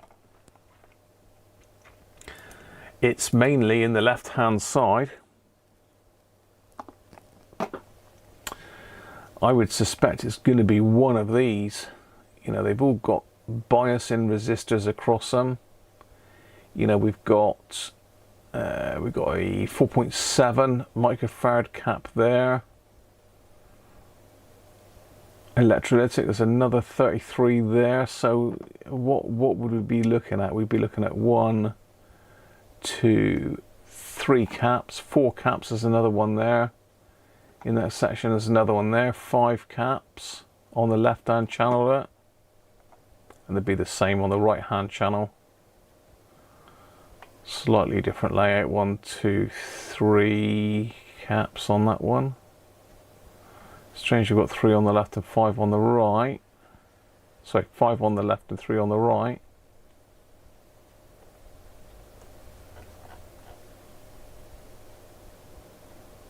Yeah, that's just a mirror of the other side. So what have I got? So I've got 1, 2, 3.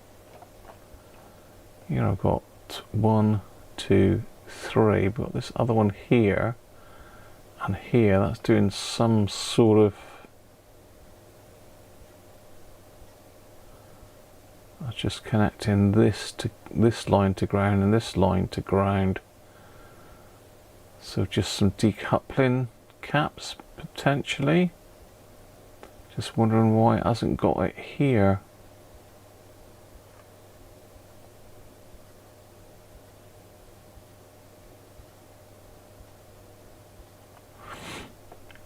Yeah, I mean normally it's identical, isn't it? Where's my chat?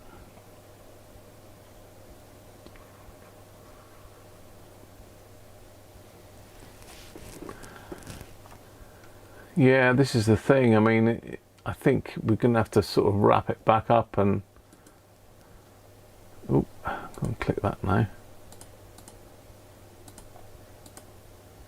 Ah, what's going on? I've lost my chat now.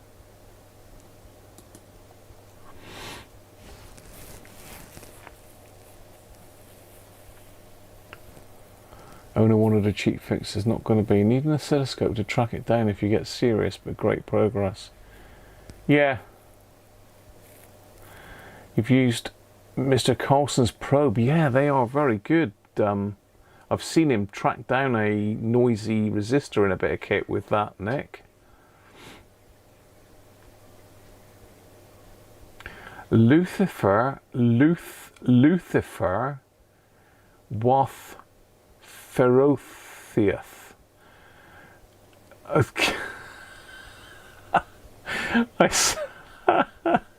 I assume you mean Lucifer was ferocious.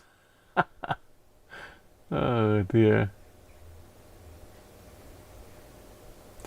C17 and C19 are on the supply rails. Ah, okay, Benji. That's a supply rail down to this section then, is it? Yeah, you're right. Yeah, well spotted. So, you know, it could be that it could be one of these caps just not quite isolating it properly. I don't know. It would be worth doing those caps just in that section. The problem is when you've got something intermittent like that, it is working but it's crackling, it's noise, it's going to be a noisy transistor. You might see it with the scope.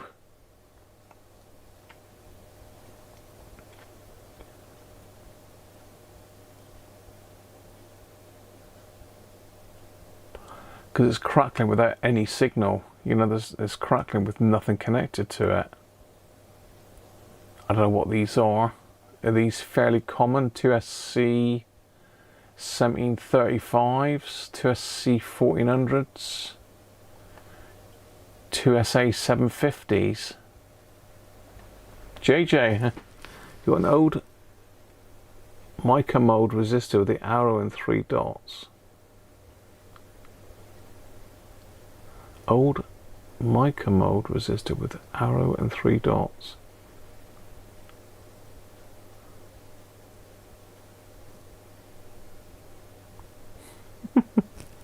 Some weird chemicals, yeah. You reckon C15 and its counterpart or bipolar if you do a recap? C15. Yeah, it could well be, couldn't it? Because they're not, you know, these are marked positive, aren't they? Well, that one isn't. And what's its counterpart down here? C16. Yeah, it does look like they're not marked, are they? I wonder where they are on the board, though. That's the thing. What board are they on?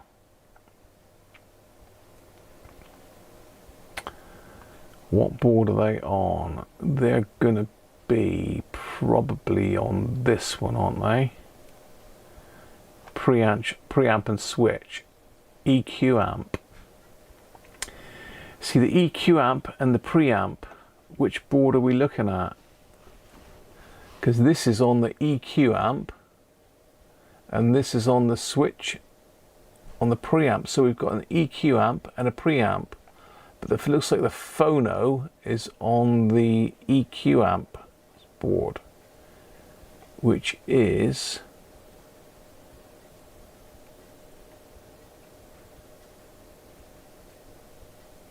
this one.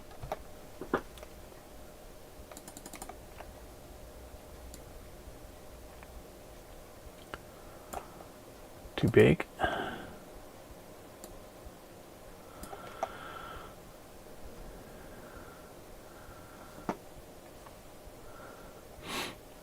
So yeah, it's on that dog leg shape board, which is the biggest one with the switchboard sandwiched on top of it.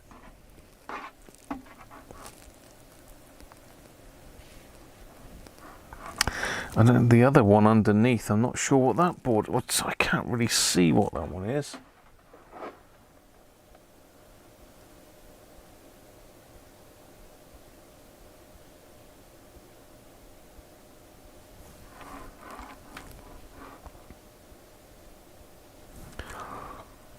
No, I don't think that it is that one.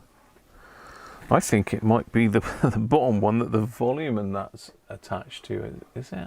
I'm just trying to work out where the hell this board is. Tape.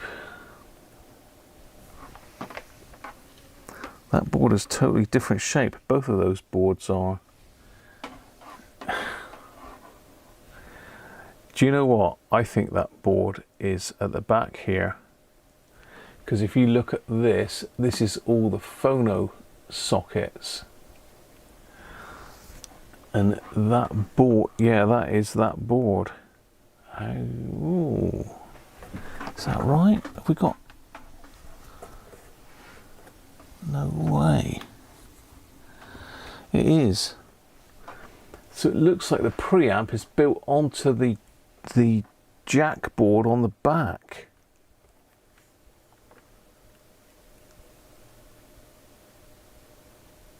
Is that right? Let me just have a look then. What have we got here? We've got Q2, 3, 4. What have we got here that we wouldn't have anywhere else on that schematic? C7 and C8 showing on there. C1, C15 and 16, which are not showing polarity. Yeah, that it's on the board on the back.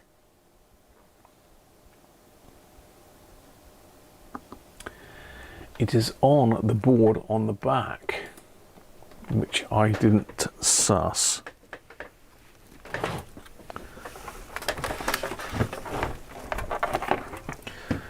It's on this one. It's on the other side of this board.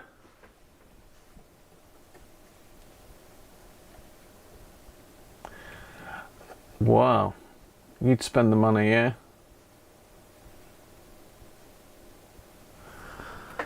Yeah.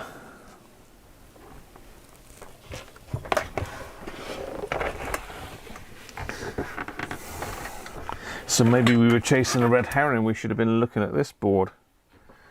Well, if we got 2 screws, shall we pop it out? We got time. We got time to whip it out. I mean, we're already over our customer's budget, really, but I'll have to suck that up. Oh, hang on. Looks like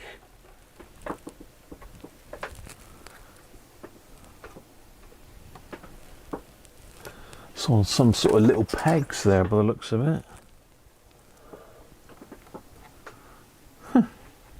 Yeah, it looks like there's 2 little pegs there that come out.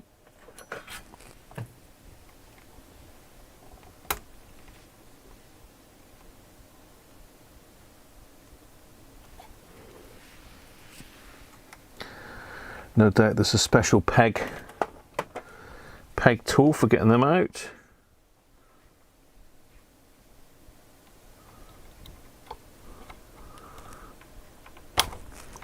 Oh, no, they ain't going to come out, are they? Of course they're not going to come out.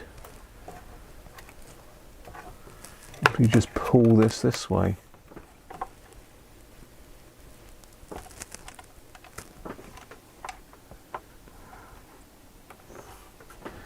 It literally looks like that board is... It can't be just held in with that, surely, can it?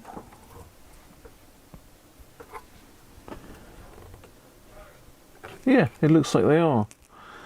It looks like there's 4 of these little plastic pegs. Look, there's 2 there, 1 there, and 1 there. So you need some sort of forked tool to get that out. Now I have got a Lidl's special kit. Now is it that one, or is that my Yeah, this is too big. So big. I thought that was a smaller one. Yeah, I've got one of these Lidl's kits, but that's way too big. That's for taking stones out of elephants' hooves, that is. If you live in that part of the world, obviously we don't get many elephants around here, to be fair, to take stones out of. I think you need to be in India or something like that, don't you? Yeah, you just want a really fine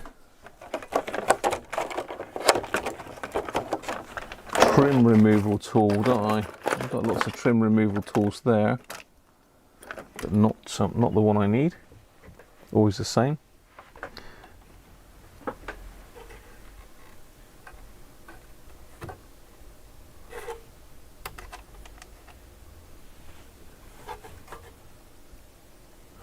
Yeah, that board is held in. All of these connections are just held in by those little popper things, so they must be pretty strong.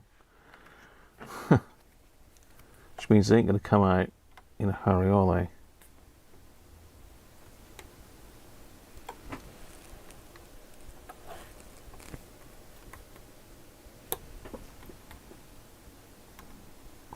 I need like a two-pronged tool to push in there, really. Something like my I've got like an IC remover with a two-prong in it, am I, or is that just a single? No, that's a single one, I think.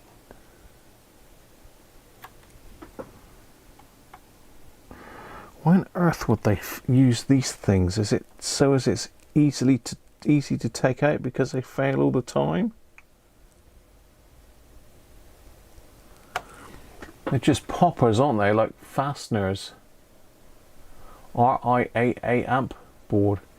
Take the screw out first. The screw is just holding a ground connection with a ceramic cap, Benji. It's not, doesn't go through that board at all.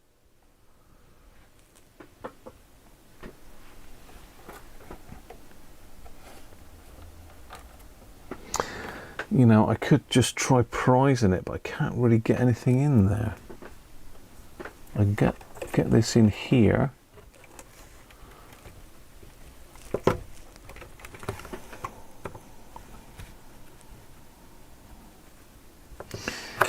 Oh, what a pain. You've literally got to get a pronged tool to pop those out. Something like this, but I think this is going to be, this is too big, you know. But that's the sort of tool you need, but smaller. I did have a smaller one of that, but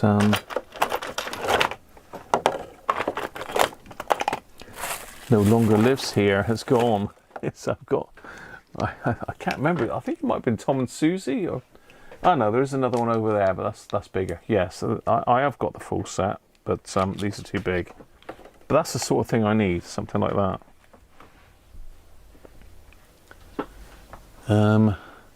I could try and get it out with a pair of side cutters. That's another potential. Let's try that.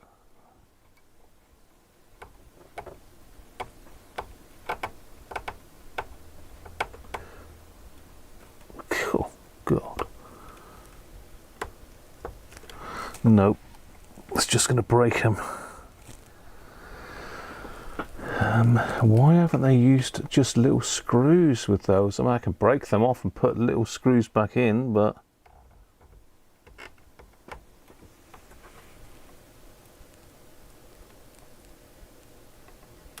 no, they're not going to come out, not without breaking them.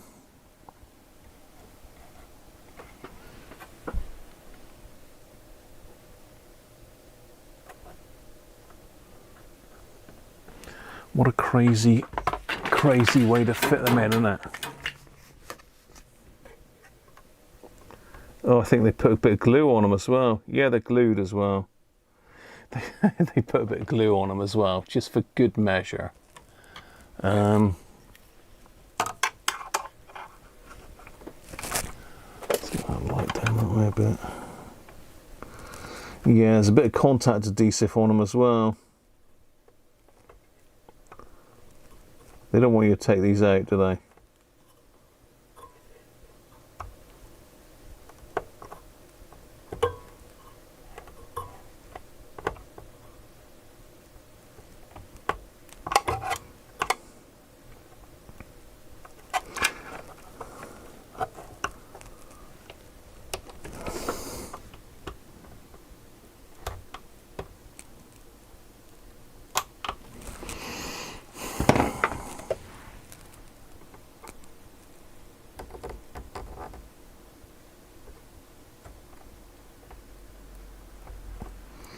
Got one. I got one out.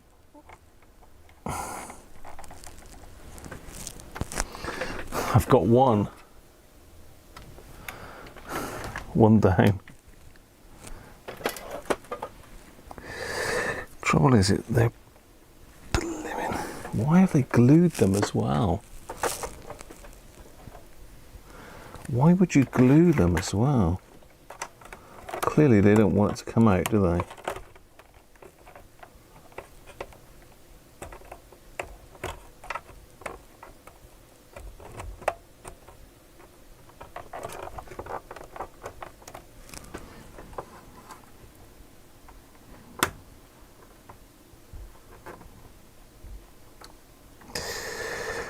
So I don't want to really get tools in here because it's going to scratch it up, you know? But what can you do? That's the only tool I've got that's going to get that out.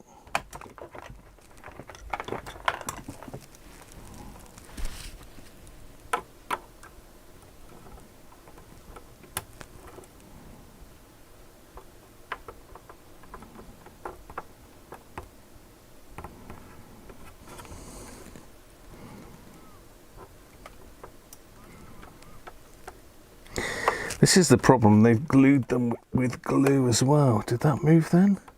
Yes, it did. There we are.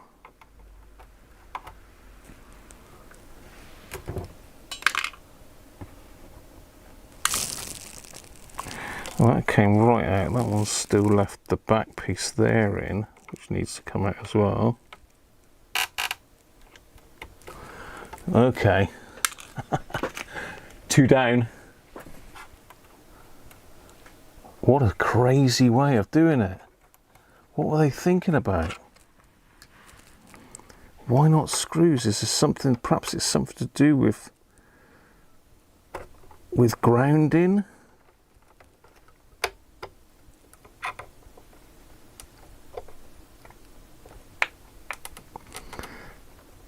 Because it looks like the actual back plate is plastic as well. Oh, they just come in now.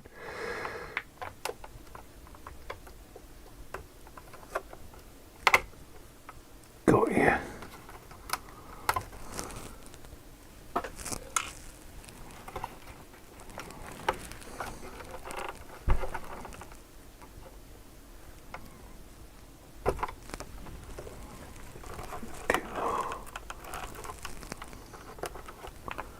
Yeah, they got a little blob of glue just for good measure on each one of them. One more.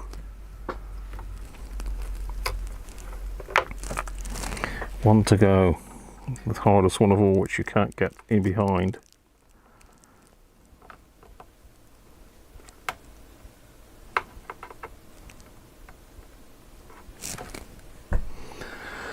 And the chair's going down again. Oh, this chair is so annoying. Let me just get my chair back up again, hang on. There we go, back up in the air with the little chair.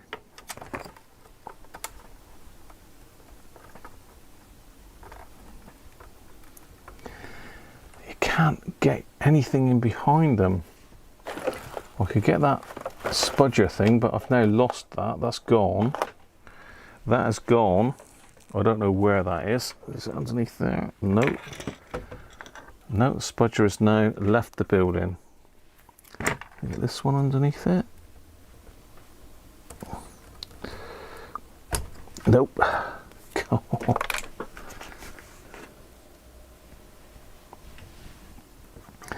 can just about get my fingernail underneath it, but that's about it.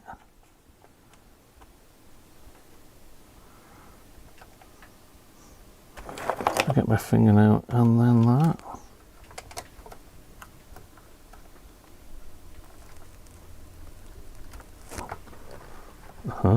Yes, it's moving. Yes.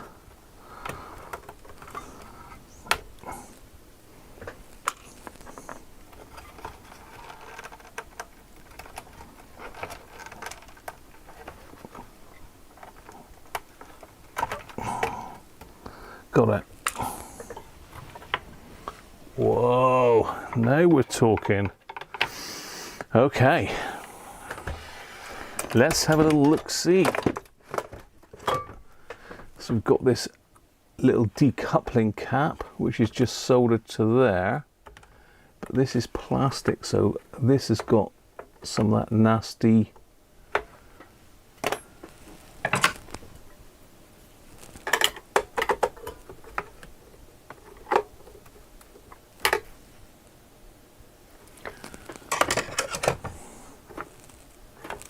stuff on it. Can't really desolder it from that because it's going to melt this plastic bit. We are getting somewhere. We are getting somewhere. Rob, thank you for a new chair. Yeah.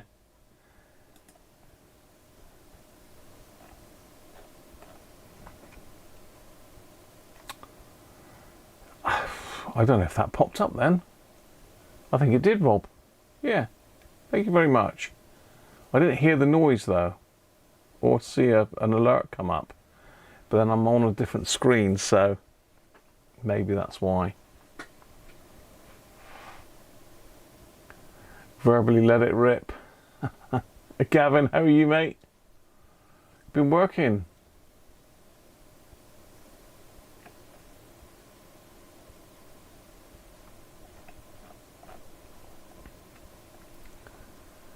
Recap everything. Yeah, no. No recappy.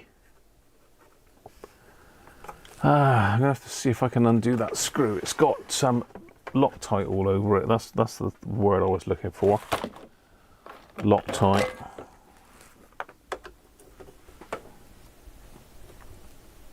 Yeah, that ain't moving for anybody anytime soon.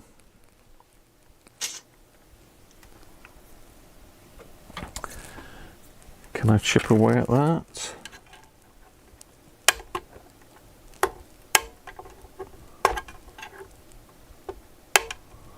Can I break the seal on the Loctite?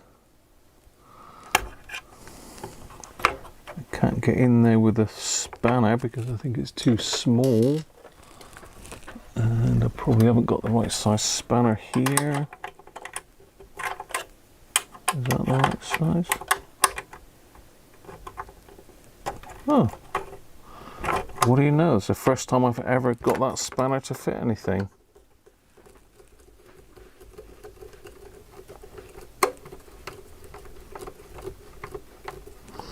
Yeah, it's full of Loctite, this screw.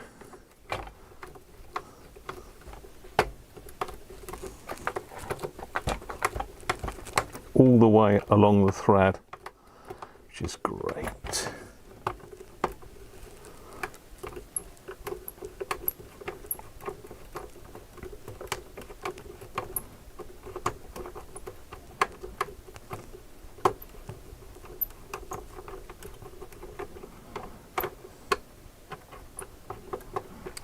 It's stiff all the way.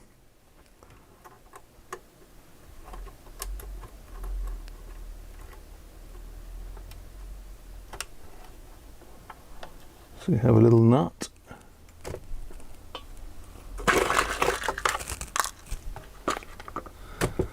I'll get my little magnet tool.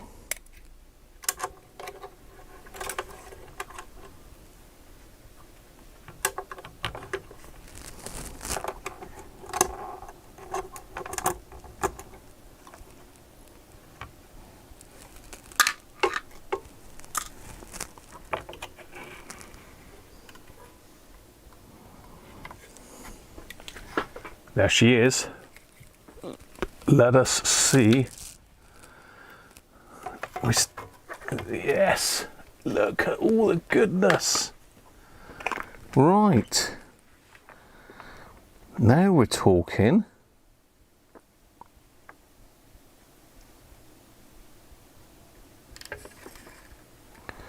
Some of it is underneath the connection board, but yeah, can you see this is plastic, so it's isolated.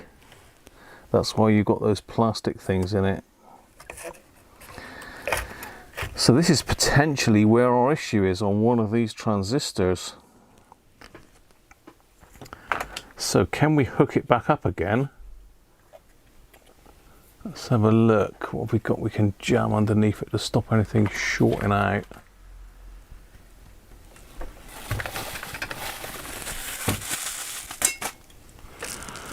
Lots of things, I'm sure.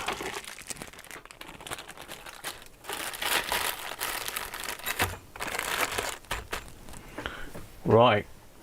Shall we give it another go?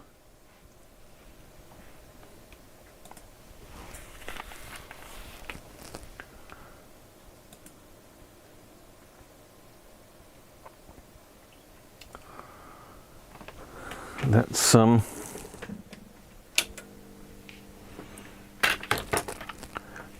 try again. So now I can get at all of these, give them a little pokey, a bit of switch cleaner, all the rest of it. Switch cleaner? What am I going on about? Freezer.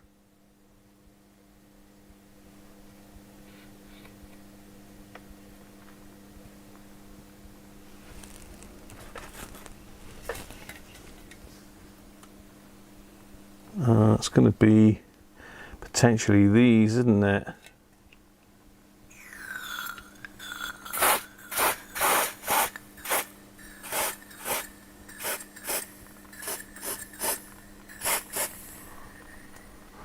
No, that didn't make any difference. Well, that made it a lot noisier. Yeah, that's made it a lot noisier.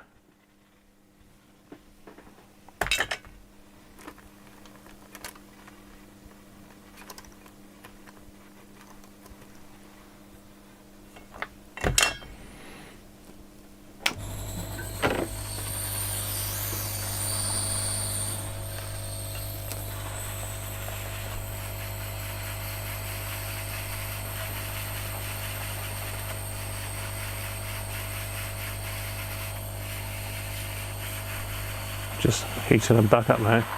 Oh, that one's.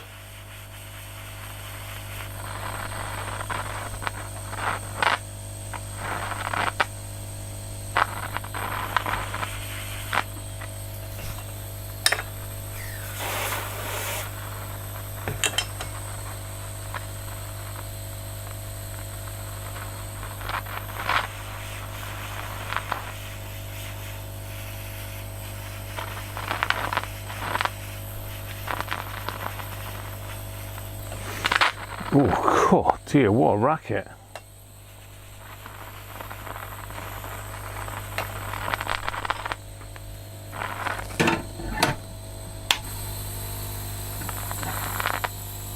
Cool. Turn it down, Graham.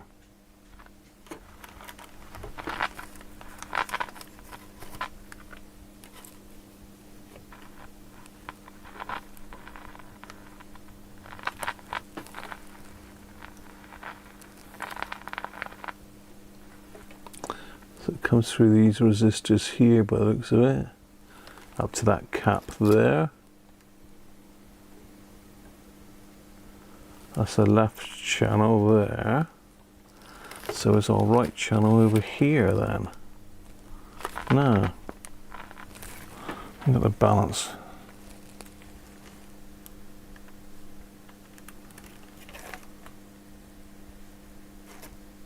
I've lost the right channel now.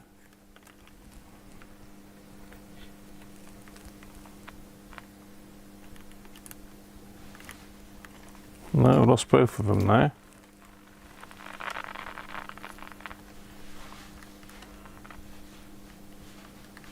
No, they are intermittent.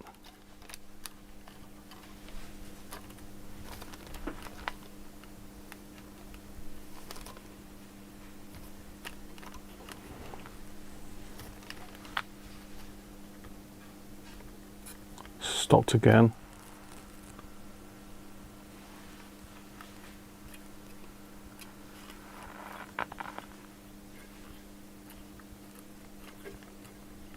Stopped again. Want to touch one of these. I think that's left and that's right.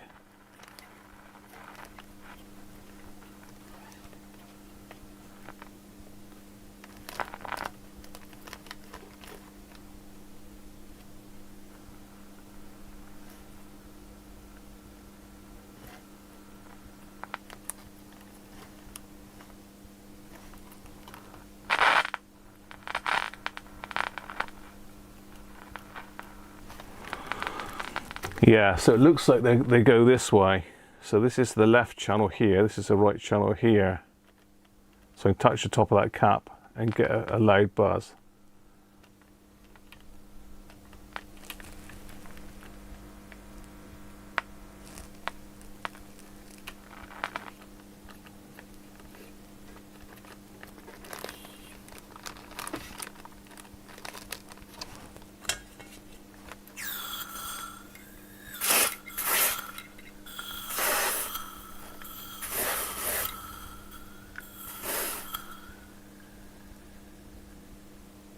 So I think it potentially goes this way, so the signal comes in from here, down through those, then that one.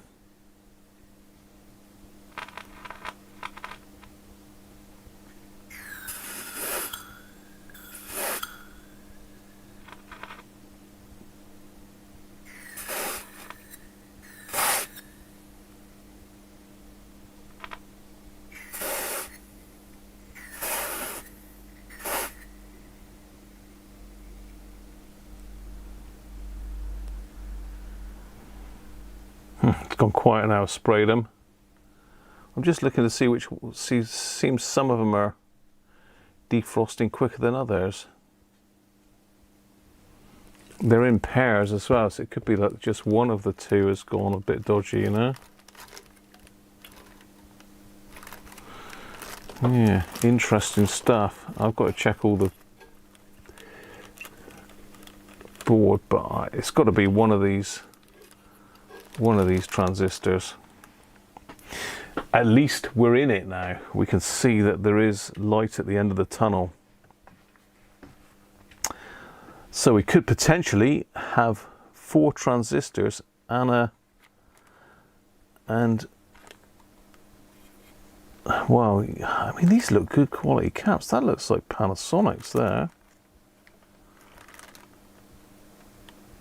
These aren't so good, these orange ones, but you know.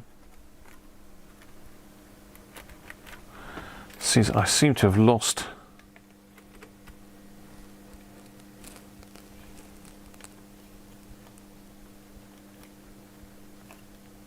Yeah, I've lost output again.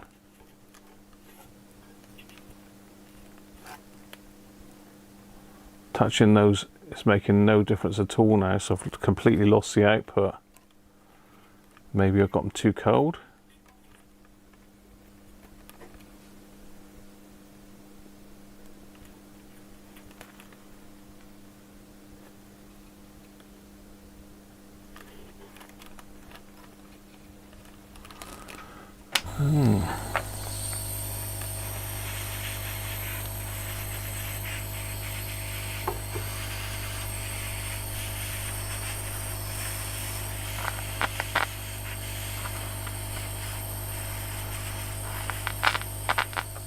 Coming back now and warming it back up.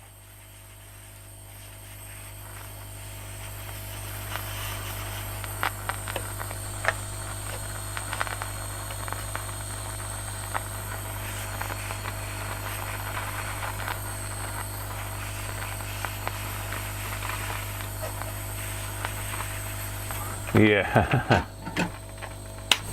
Yeah, it's those transistors. It's got to be. Whew. Does my head in listening to that noise crackling in my head all the time.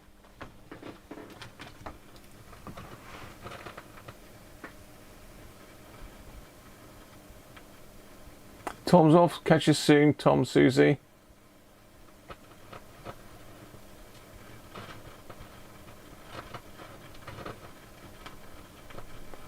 Tokyo Matilda's channel.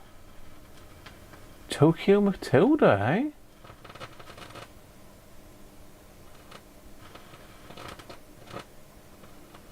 X-Ray Tony B. That's really crackling again now. The right channel's not working.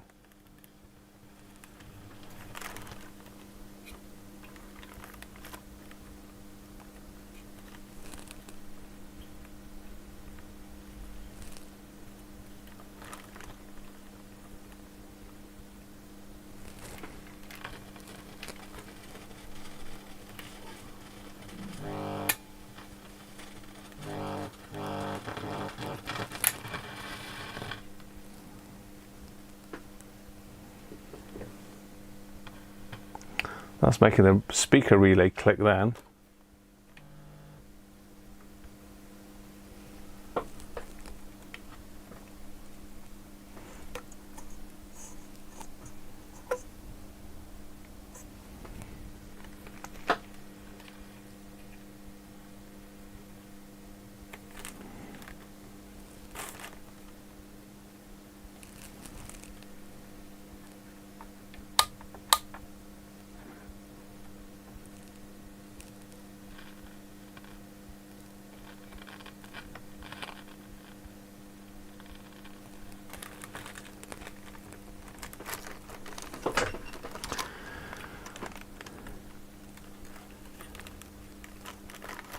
Now we've got no output.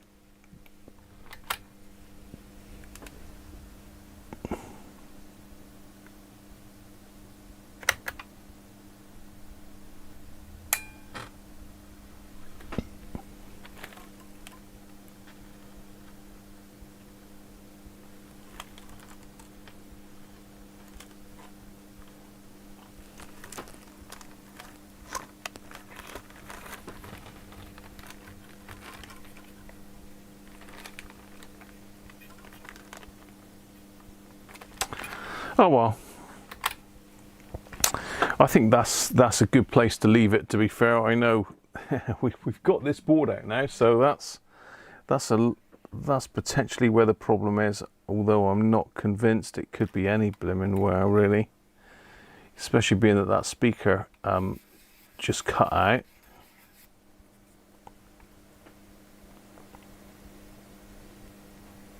But you know.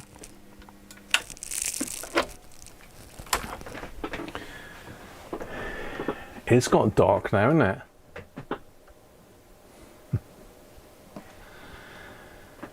Right, well, let's get back to my main chatting page. There we go. God, I've really got to sort my picture out. What is going on with this screen?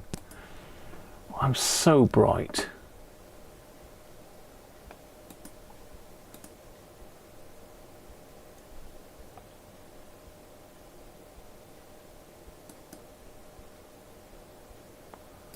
I have got no colours.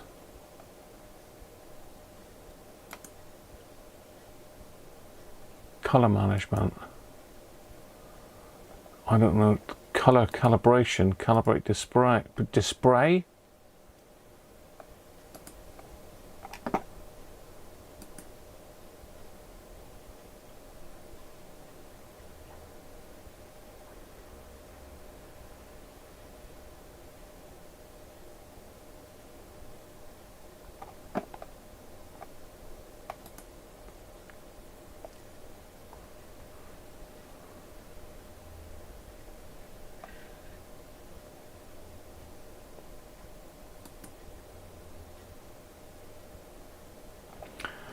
Yeah, I've got to mess about with the colour calibration on this by the looks of it, which I'll do at a later time.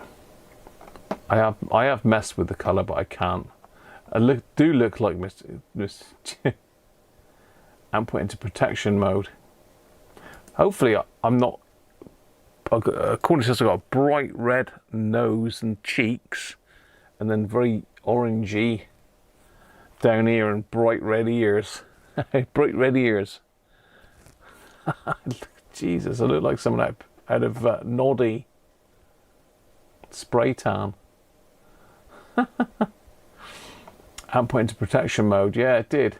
I turned the volume up, but I was on the headphones still. But clearly the amp is pretty high output for those headphones potentially. Yeah, there's a button on here to do stuff. Oh, that's the outputs. Oh yeah, gonna mess with that because that's gonna get my get me right in the lurch. That's the power. That's the up and down. So yeah, I'm not gonna mess with it now. On the computer screen I look fine, but on the TV I'm redder. Yeah, I don't know that I can alter the output, although I potentially could in this software, couldn't I? That's a point.